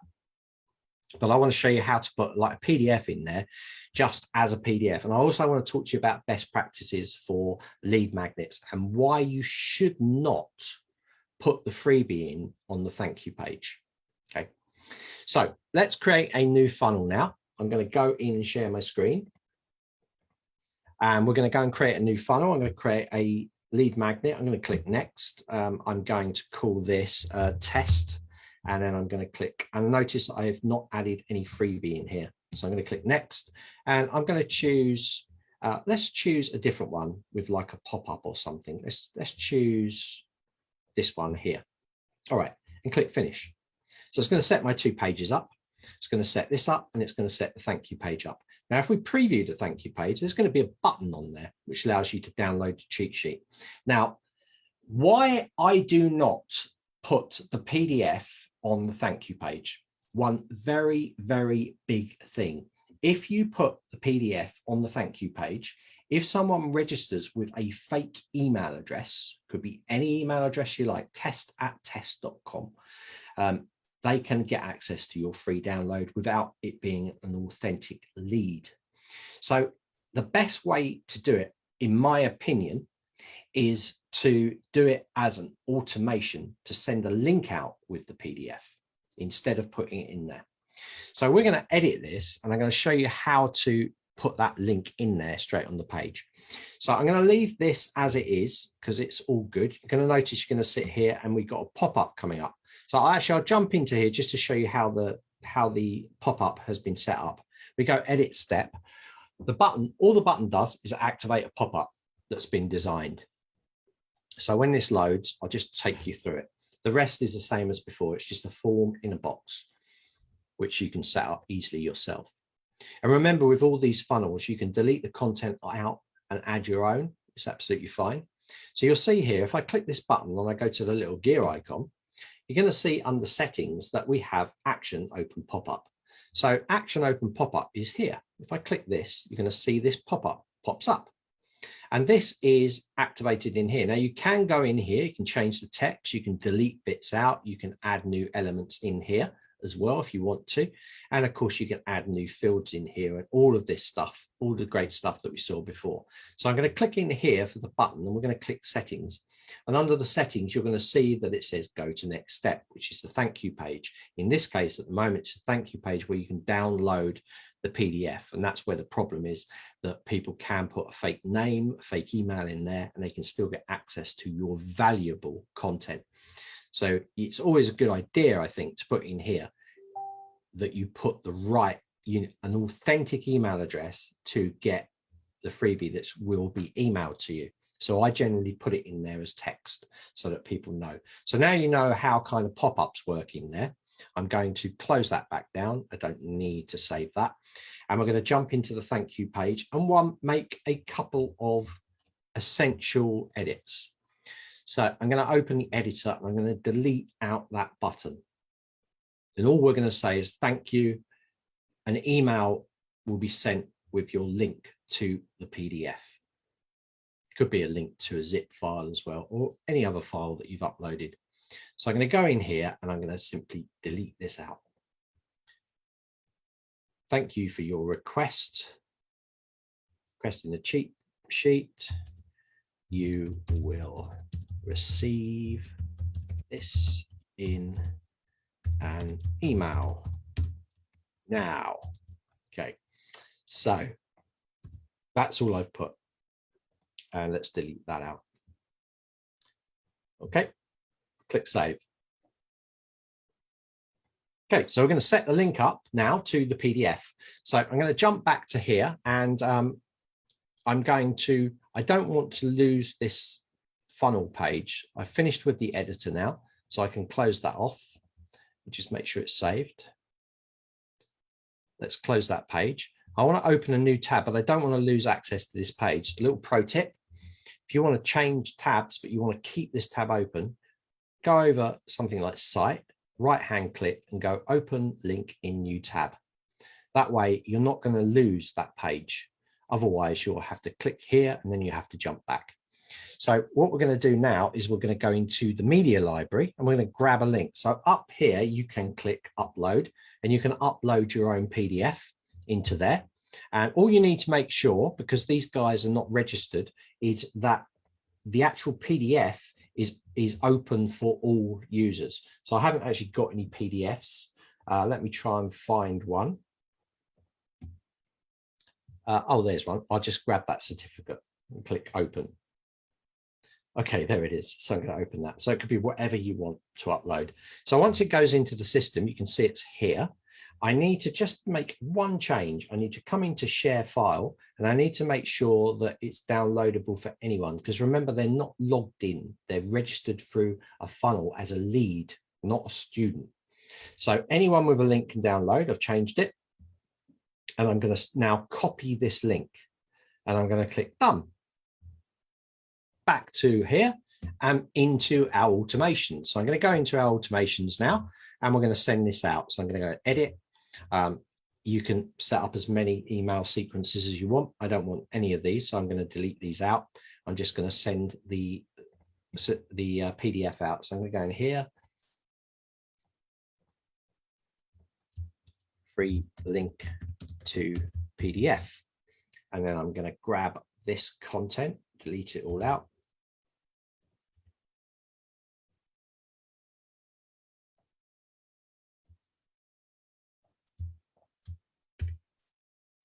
Your free PDF. Click here to download. And then I'm going to select this, go to the link, insert, put that in there. Click insert there and go thank you. Okay, something like that. And if you're doing these, always test. So save the changes first. I'm going to turn it on. Click OK. And then you can preview here and you can just check that that downloads. You can click in there, just make sure that it actually downloads, which it has. You can see that. So I know that's all working. So definitely check any links that you have that you set up in there. Sometimes people miss part of it and it doesn't work. So just always check. So this is now live. It's part of this. So email will go out straight away and they'll receive it. And what I'm going to put in here is breakdance free. Save that. And now we're going to test it. So that is all finished now. That's ready to go. So I can go into my funnel steps, and there they are. I'm going to grab that URL, copy. I'm going to go into incognito mode, paste that in there, hit return. There it is. I'm going to click this, going to bring up this. I'm going to put in here. Let's do Kevin this time. Actually, yeah, let's do Kevin. And I'll put the same email in.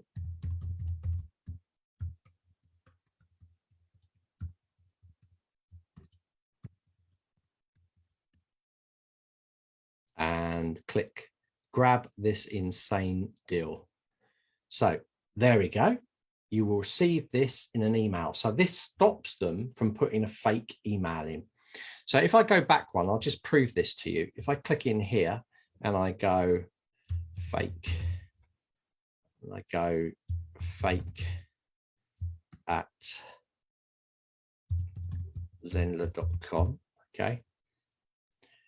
Be careful if you try these sort of things out, because if I put fake.com, fake at fake.com, it's probably real and someone will receive it. You don't want to be doing things like that. So I use Zenler and they won't mind. So I click that, grab this insane deal. So I've gone through, I can download. It wasn't my email address and I've still downloaded it. So if I had the button on there, I could click it, download it and get it for free. So we're going to look now inside of the mail program. Just going to stop the share again. And I'm going to see that I've received that.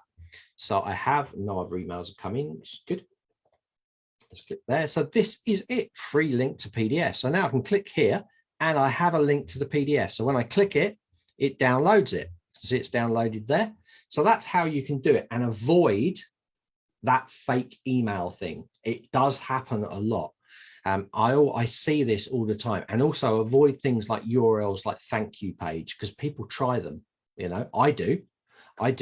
So I say, oh, well, if they set this up properly, I bet you the next page I can just get this for free. So I don't have to put my details, don't have to get spammed. I can just go there and grab the PDF and I don't have to share any of my details. So this is a good way to avoid it.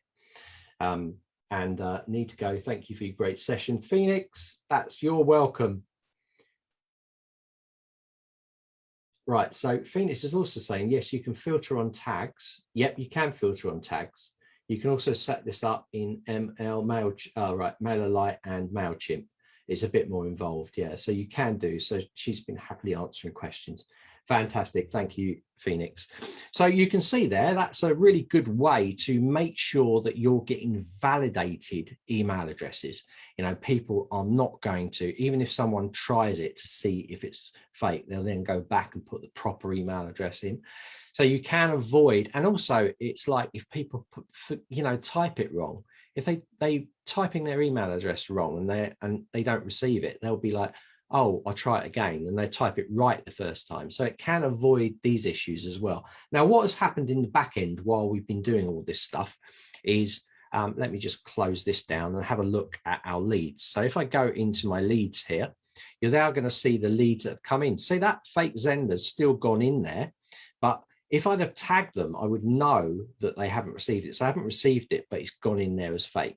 And probably when I send an email broadcast out, it would come back as a bounced email. And if it was a bounced email, I would clean my email list anyway. So you could just delete them out of there. So these are really good things to do. You can also see that, like I said before, you can put a tag in there. So you're tagging them. So if they've actually received it, then they'll be tagged into the mail side of things. So I can delete that one out. And you'll also notice that these are leads in here as well. You know, these are fake ones I've set up, but they're leads inside the platform, like Alice there. And I've got ones there, student and a lead. So you can filter all these things. So if I wanted to filter, I'm now in site and in people or in leads. Let's go to all. And if I want to filter only people that have got the tag new leads, I can use an advanced filter. So if I want to export those users out, or I just want to send an email to them, the filter system inside of Zenler works the same way. Okay. So I'm going to go and we're going to apply a filter. So I'm going to go to advanced filter.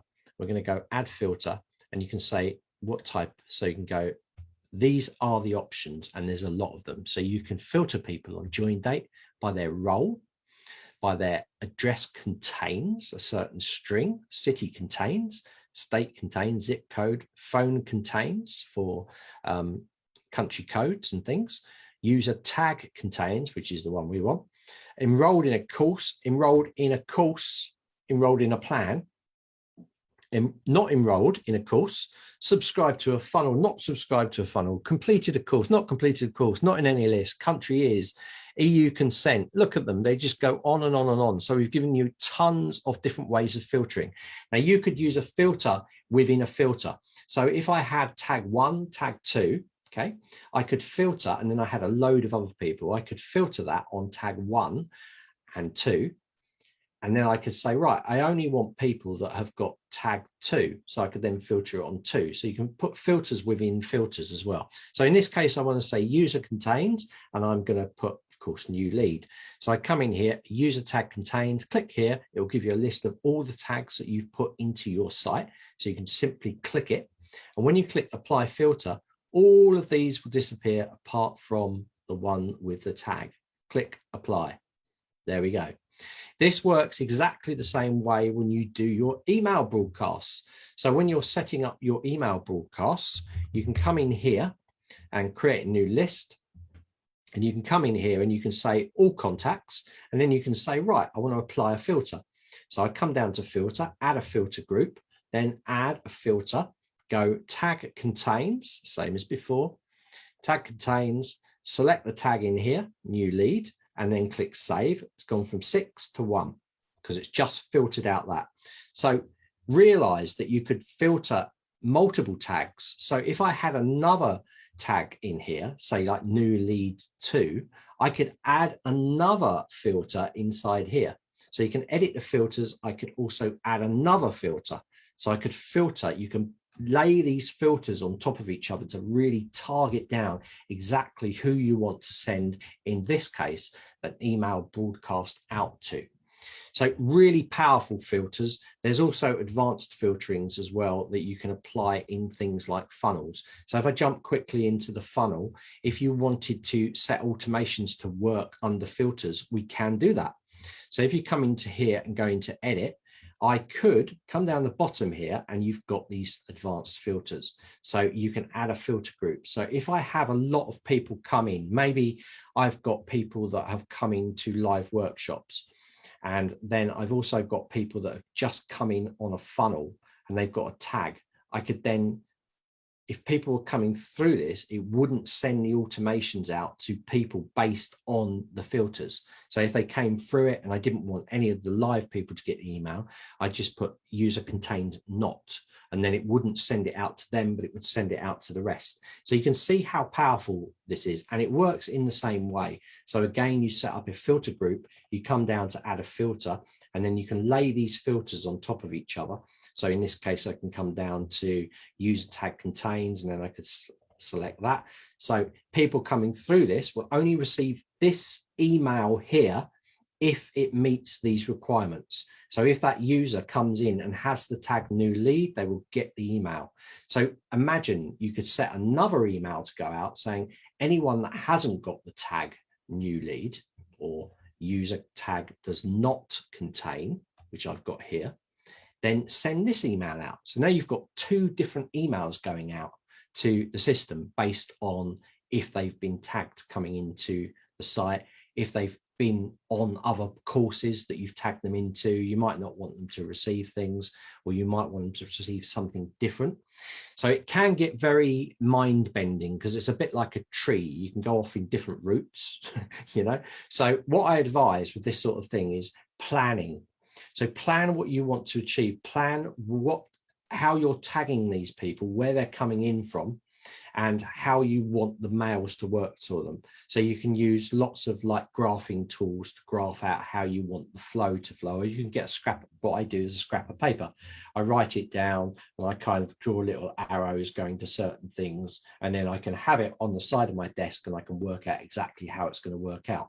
So one use for this might be if people are coming in on a form and they're coming into a funnel sequence, and you've added a tag that they've come from a landing page. You might say landing page people, I don't want them to receive this special offer. But if people come in on another page with another form, they're tagged with special offer. So then they're tagged in a different email that sends out to them, giving them maybe 50% discount on a coupon, and the others do not receive that. So you can see how it's working. So you can actually specify what email automations are going out based on tags and all the other things that you've got in here. You know, are they in a course? Have they completed a course?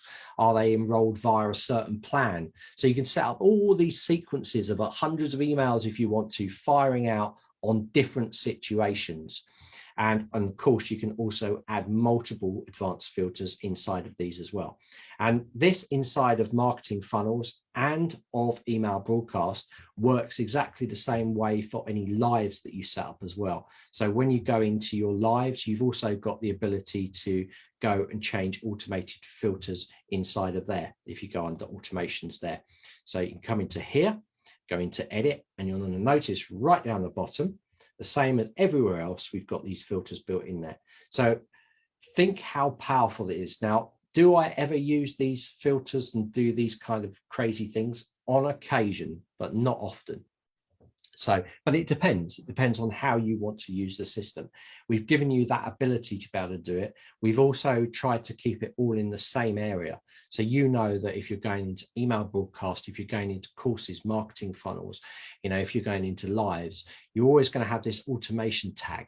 Then you can drop down and you know you've got these filters down here and you've got all these options to put in under the rule and under the action. And like I said, we can even do that under courses. So if I go into courses here, you're going to see that we have the automation tab there. So it's all very familiar. It's exactly the same. It looks exactly the same. And you have those filters down the bottom. You have different rules in here. So with courses, you can set a rule based on enrollment. You can do it when they complete a course completion or a lesson completion. So if I was to set up lesson completion, it will set up a new tab down here. You can see there. And then I would set the action to go with that on there. So all really easy to work with. It sounds complicated, me talking about it, but once you start to break it down, what you want to achieve, start very simply and avoid using the filters. And then as you start to think, I'd like to be able to do that, know that you have the ability to do that. And this will really help you. So when you go into those filters and do all those things. So I know I wasn't screen sharing there. So you can see here that under courses, we have the automation, and down the bottom of that area, we have the filters down there. It's exactly the same. If we were to go into email broadcast, like I just said to you, we can go into edit there. And underneath the filters, we have filters here. So again, it's the same. And then marketing funnels, again, inside of here, we have automations. And when you go into those automations, it's familiar because again, it's exactly the same. You have the filters down here. So you can filter on different things. Are they enrolled in a course? Do they contain a tag? Select the tag. It's only going to go out to those people that have not got the new leads or have got the new leads. Or you can say, are they finished a course or not completed a course? And then, of course, for the lives as well, we have the same thing. So I'm just repeating myself because I realized I didn't screen share, which is something that I do occasionally. Apologies, guys. So I'm going into the live section now. And again, we have automations in there. And again, we have filtering in here as well, down here. Okay, so you can add filters based on so many different things. You can just see the big list that you can filter people on. And also you can set up different rules for different things as well. So like in the courses, you have different rules in there for different courses, automation. We go into the rules. You have these different rules that you can set up: enroll, course complete, on lesson complete.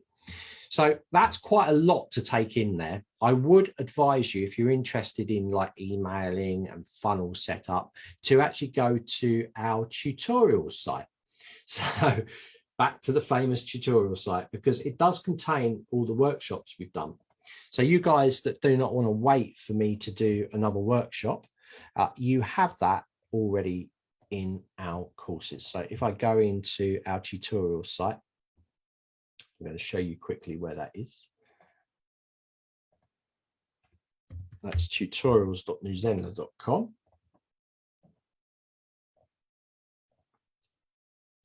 Like that. And you go into the Zenler extras, you're going to find tons of stuff on this. So this is something that I spent quite a long time doing this. So you got live workshops 2021. And in here, you have these forms and funnels. You can see that's about 2 hours long, I think. That one's about 2 hours long. They're all different ways that you can use the funnels. And this is how we can use emails, users, and lists inside here. So all of these three are quite important to watch them. If you want to know all about it, then make sure that you look at that. I've also got one that's quite a good one for you guys that want to do live sessions and things like that, called live webinars and classes. So it explains the difference. There's a big confusion sometimes over whether to use a webinar or whether to use a live class. My way of saying to you is, are you trying to capture new leads? If you are, use a webinar. Okay. So almost like a little rhyme. If you want to capture new leads, then use a webinar. So if you are, use a webinar. Okay. So if you want to, if you have a class of people or students on there that have registered in a course or something, then you would use the live class. Okay.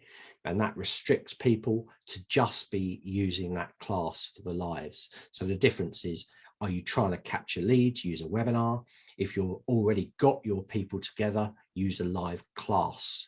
They need to be in that course though. So they're in a course and you assign the live class as part of that course. Okay, which is kind of what John was asking with like how I set up the marketing course, which I think we've got time to cover it. Is there any questions? And I can set up. So I'm going to have a look. Bryn's been busy. I want to make sure. So yes, I wasn't sharing my screen. Hopefully you've picked up from that now. That's why I did a quick cover. So where did you get the link for the PDF? So where did I get the link from the PDF? I did share my screen for that, but I'll just jump in there now. So it's sometimes quite hard. So you see your face come up and you're trying to share as well. It can be a little bit confusing. So I want to show you that, Bryn. So let's do it. Okay, so let me jump back. I tend to minimize my face so I can see what's going on. Right, Bryn. So where did I get the link for the PDF? I went to site, I went to media library, and then this is the media library, is all the content that you upload. So if you're uploading video, if you're uploading images, if you're uploading PDFs, all this stuff is in the media library. So we give you this ability to be able to go through it and filter it as well. So if you know the name of your file, you can type it in here. You can also select the file type. So as you can see, you can search under PDF, PPT, Excel, doc, images, video, audio, text, SCORM HTML, and other. So we're going to choose PDF as that's what we've uploaded. And you're going to see any PDFs that I've uploaded go into here. Now, if you want to upload a PDF, a new PDF, you go to upload a file, you select the file and you simply upload it. If I want to load a new one, I can choose that one, click open and then upload it. Now, if you're using it in a funnel where publicly people are going to be downloading it and they're not necessarily registered on your site, you need to make sure that you go into share. And by default, it will only be available for logged in users. That's people that have registered on your site, Bryn. So you need to make sure that you change this to anyone with a link can download. And then it means that basically the file's public, so people can download it. It's not public, they can't see it, but they can download it. You know, it's not visible in search engines or anything. It's just takes the security level down so that anyone can download it, a bit like doing a share link, if you like. So then you copy that link there. Notice I've copied it. So you can see a link copied down there. If I click that button, it says link copied. And now I've got that and I can put that into my email broadcast. I could put it into any of the automations. I could put it into a live automation. I could put it into a marketing funnel. I can reuse that link at any time because I've got the share option for public anyone can download the link. So that's how that works, Bryn. So another question. So I have a lead magnet landing page on my WordPress site. Can I set up the form from that site to come into the automations? No, again, we mentioned this a few times. WordPress is not Zenler. Zenler is not WordPress. Zenler is its own bespoke system. So you could send them, you can't then activate the automations on Zenler unless they've actually gone in there and put their name and email in on the Zenler platform. You can't take it from WordPress and then have a link going to the funnel, because the automations won't follow. Now, that doesn't apply if you weren't worrying about the automations and you just wanted to do a sequence of steps. You could create a funnel and just have a button saying next step. It goes to the next step. In that one, next step goes to the next step. And that way you wouldn't be relying on the automation. So that's one way around it. But if you're giving freebies away, you're going to want to send an email out to them. So there might be a long-winded way of doing it with Zapier, but I would say to just give you an easy ride, just do it all inside Zenler. That's what Zenler was designed for, to integrate our marketing tools and for them to work best in the platform, not using WordPress. WordPress, Zenler doesn't use plugins, all these things. It's a self-contained platform. It's designed from the ground up by a team of people, and it's not something you can buy off the shelf. This is designed for your use. WordPress is nothing to do with Zenler. It's a completely different thing. Okay, so Bryn has said, should we compress PDFs before loading? This is entirely up to you. You have a limit of 1 gigabyte, or PDF should never really exceed 1 gigabyte. So you can use optimization on your PDFs if you want to, depends what you're doing. If I'm posting a freebie for a PDF and I've got some images in there that I want to remain high res, I will not compress them. If I want to keep the file size really low, I will compress them. So it really is up to you on that side of things. Obviously, it's faster to download if they're compressed, but if it's a high resolution image that you're maybe selling, then you would never compress it. You would always probably have it double size and do it that way. So it really depends on purpose there, Bryn. So can I set email templates? I've done a workshop on using a program called Lyra Mail. By default, our emails are made very simply. We have high deliverability because they are literally plain text. So let me just go in and show you. So inside here, you are using almost like a plain text. It's a WYSIWYG editor here. You can put things like images in. If I go into here and drop an image in, or upload an image, I'm probably going to have to find one. We just let me look.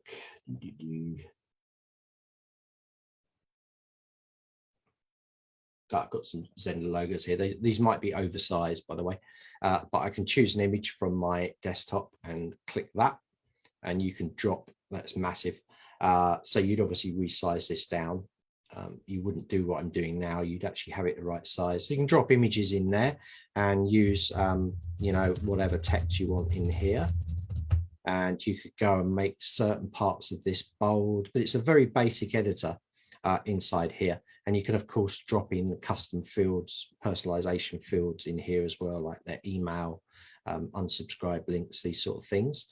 And you can also format this as well. So if I want to make this a big heading in here, I could select it and go to the format option, choose H1 for that, and then plain text for that. So you have those format options, bold, you can make it italic, strike through, you can build lists in there. Tables, I'd avoid tables. They're not very good really inside email templates like this. We also have links as well. So you can select that and you can drop a link in there if you want to. And you can also set images. This is quite a nice little feature. So if I put the cursor in here and go to images, I'm just going to choose All of these are really big.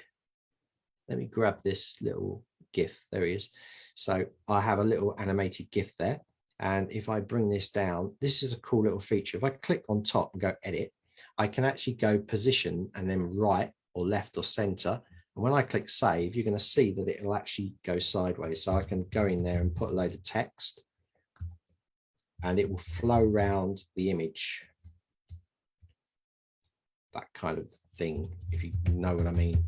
So it'll go around that image. So you can do quite a lot in here to get nice effects. Now, using the workshop that I did was with Lyra Mail. And I'm going to see if I can find it now because I'll post it in here. It's using, because you have the ability to dump HTML into the actual form, into the actual editor itself. So I'm just trying to find the video on it. Give me 2 seconds.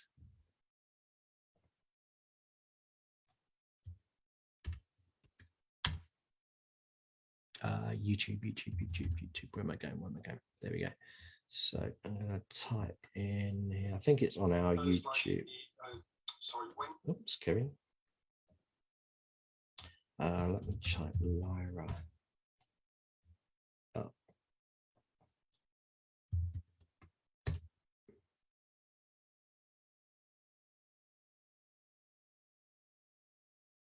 Oh.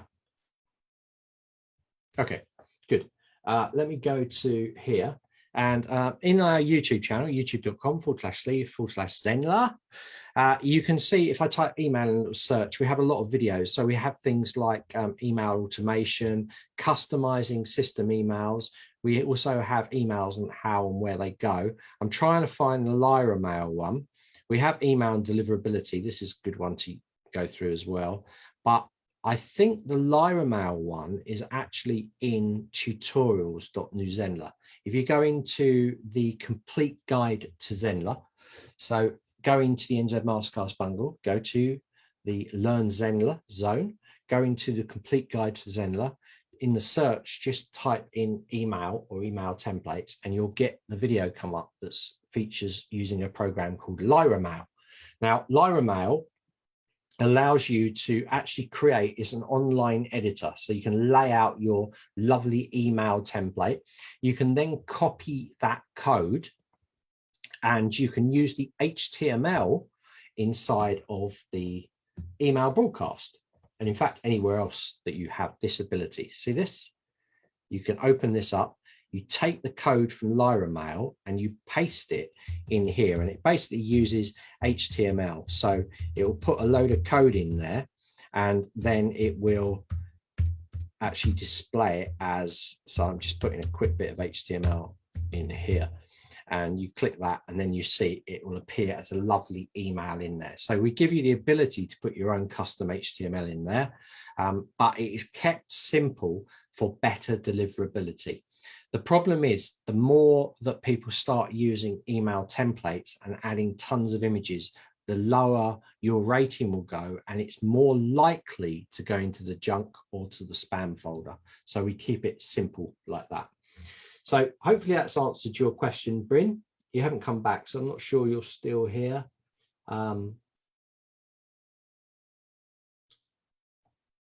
That's it.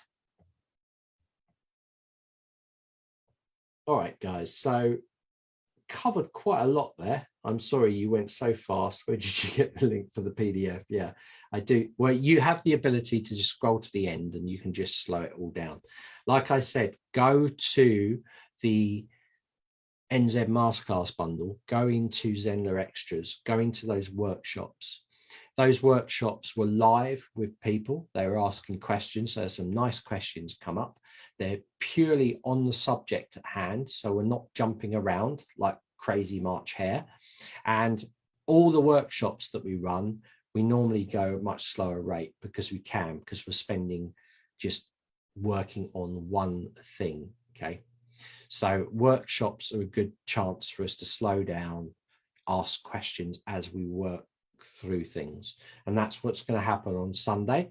So not this Sunday, we're going to start the workshops off again on the 7th of November on Sunday at 9 o'clock BST time, which is about 7 or 8 Australian time, AEST.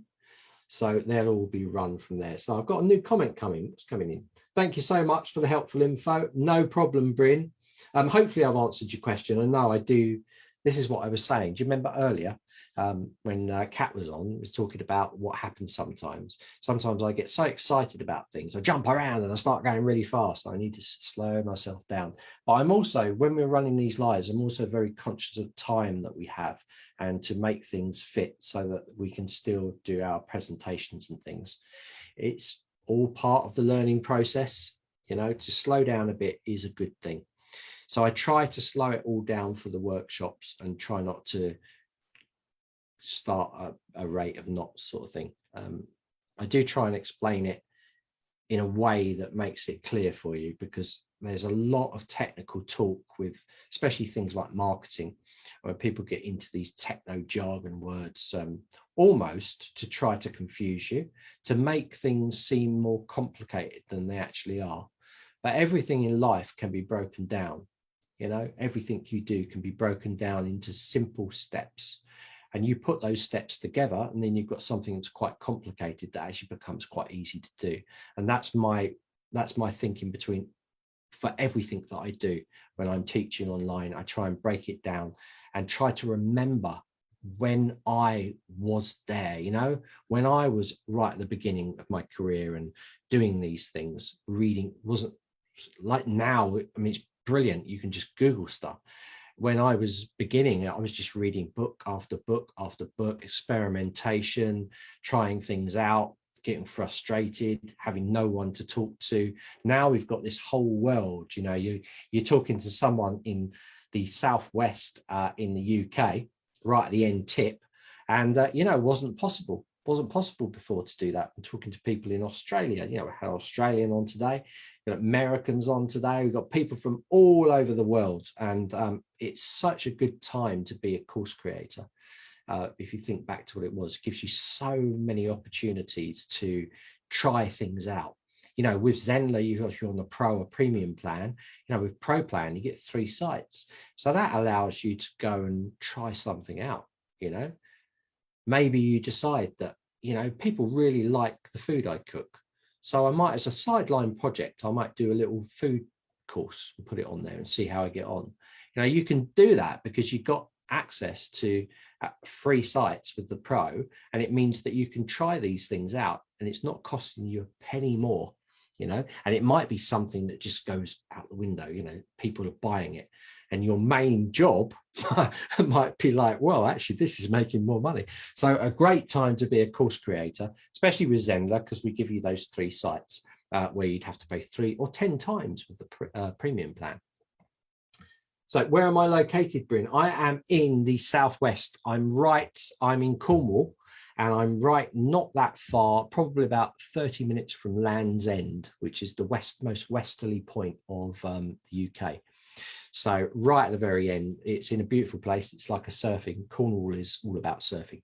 So it's I'm on a peninsula, so I can get from the south coast to the west coast in probably 16 minutes by car.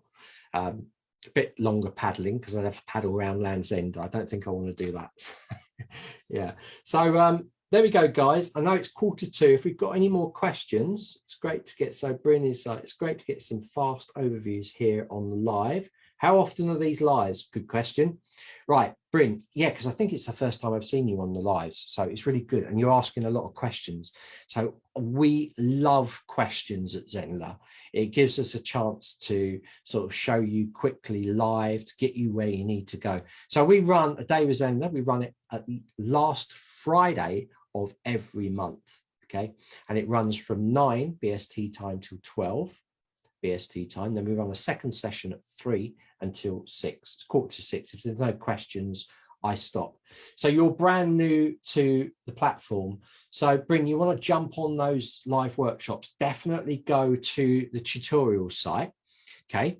You need to go into that tutorial site and take the quick start guide. So I don't know if you've registered. You should be registered. I think the email goes out and automatically registers you to the site.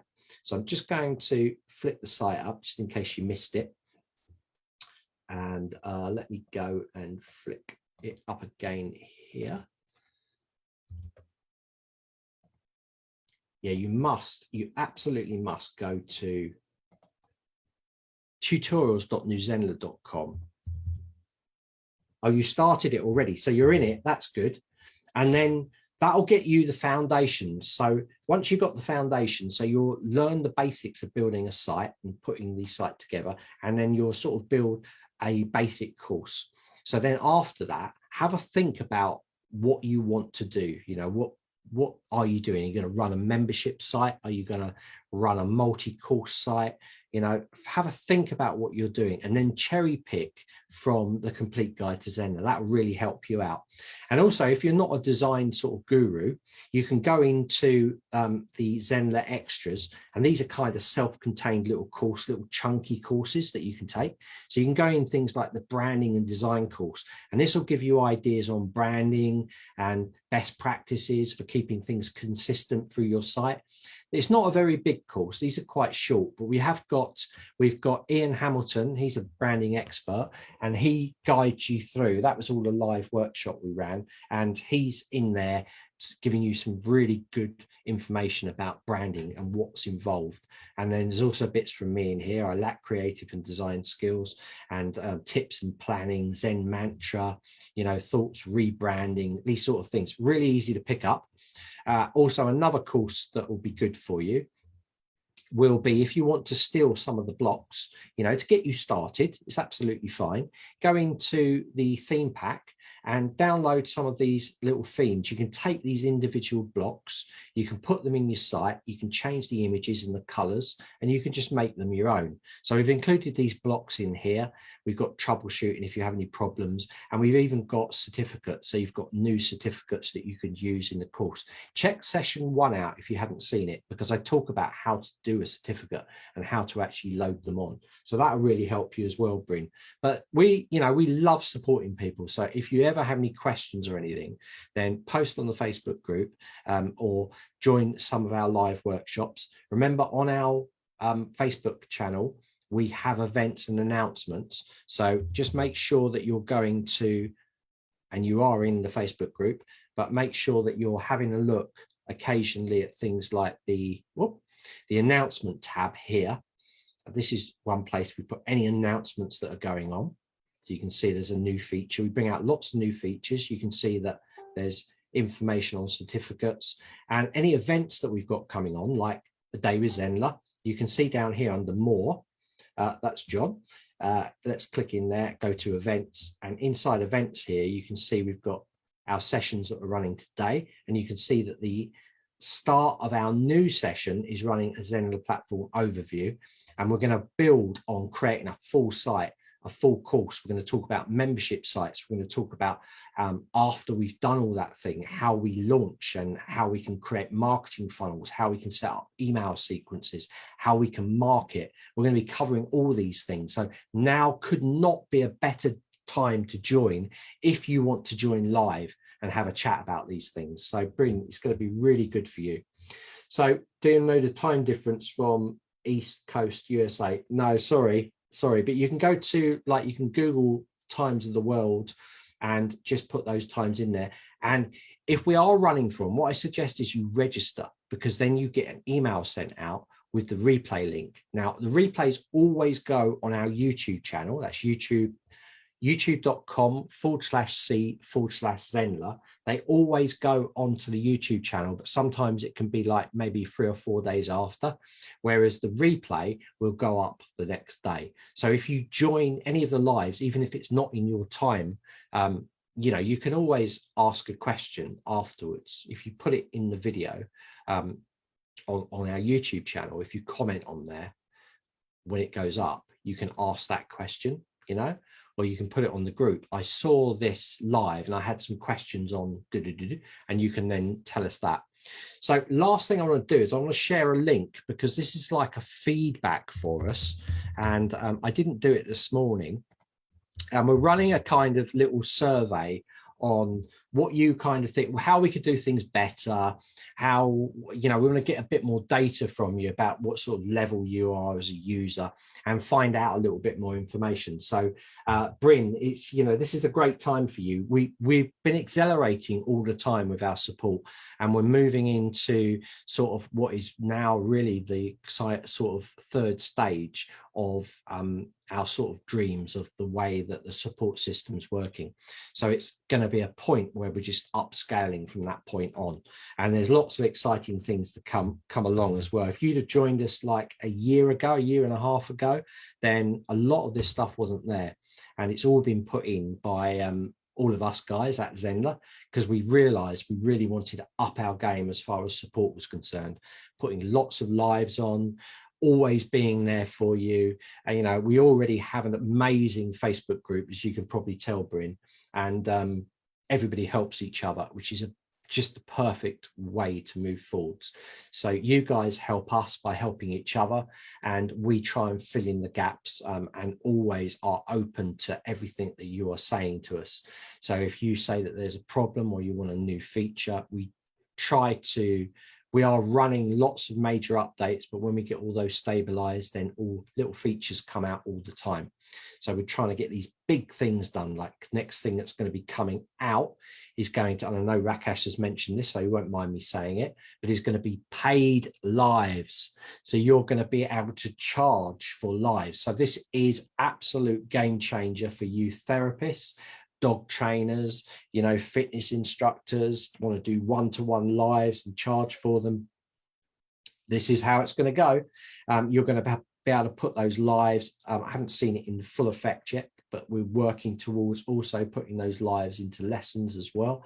So it's really changing. You know, these are major things we're doing now. We're going to have the Page Builder 2.0 where you can pick your templates, and I'm sure there'll be other things featured in there, maybe email templates, like you were saying, maybe they'll come in at some point. But we have these other major roadmap things to sort out first, and then it will all happen. So Bryn, I am so glad you could join us today. And you guys, I know Phoenix was on, had John on as well. John did have a question, but it was an involved question, and it involved how I was running the marketing course. And I wasn't going into it, but I'm going to touch on it.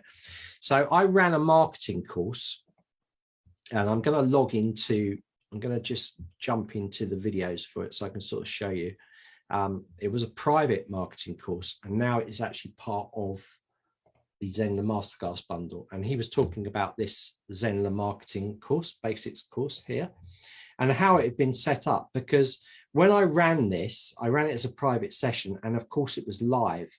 And I had set up inside this area here, each week people were logging in, they had access to this course, and inside this block here, all I had was a live class block put in there. So people were basically being able to click and book now, and it was a reoccurring live. So each week at the same time, it would update and change, and people could click the book button and they didn't have to refill out registration. So that's how that was done, John. So hopefully you can get something from that. If not, reach out to me and I'll quickly run you through it. But as the course, that private course isn't running now with the live in there, I can't actually show it to you as it's private. So hopefully that sorted you out, John. I know John's been waiting patiently for that, because John is actually running trying to get going a big site on Uki West, which is like a ukulele site, and he's trying to run this, and he's running out loads of things. He's getting quite complex with his stuff. So see you later, Bryn. Thank you. Thank you, Joanna, as well. New to the community and learning more about the platform to offer to my clients for 2022.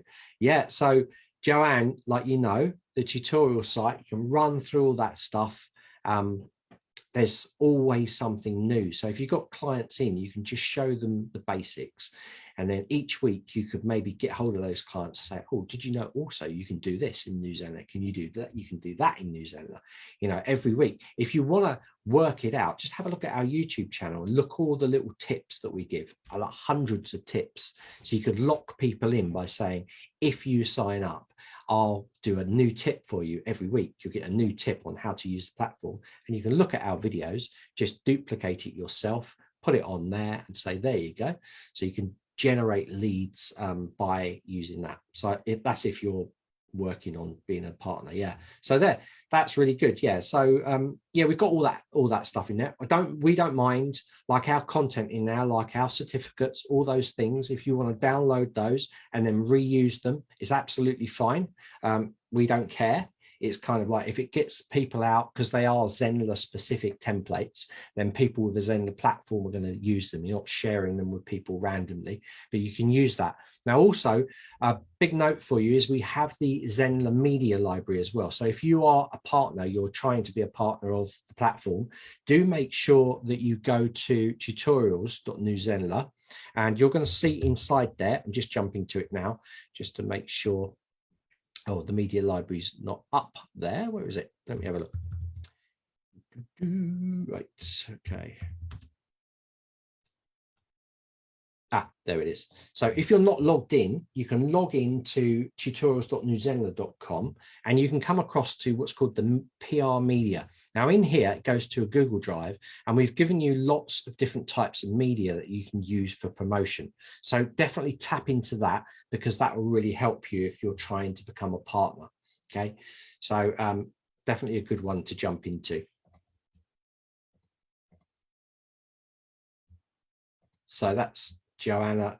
There we go. So we have 5 minutes now. No more questions coming in. I think I've answered everything. I just want to make sure.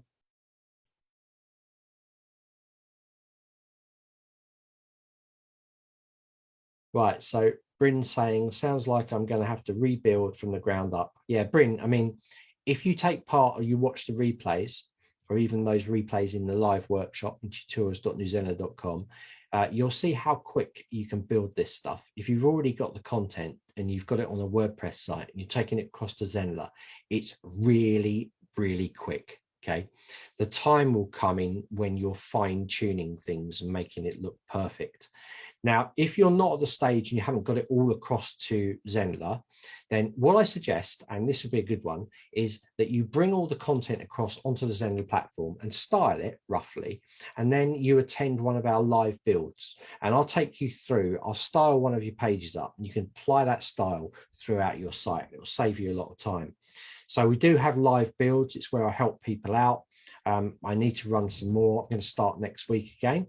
So I'm going to run a few, maybe 2 live builds next week, and then we're going to run the live Sunday as well. We've got office hours.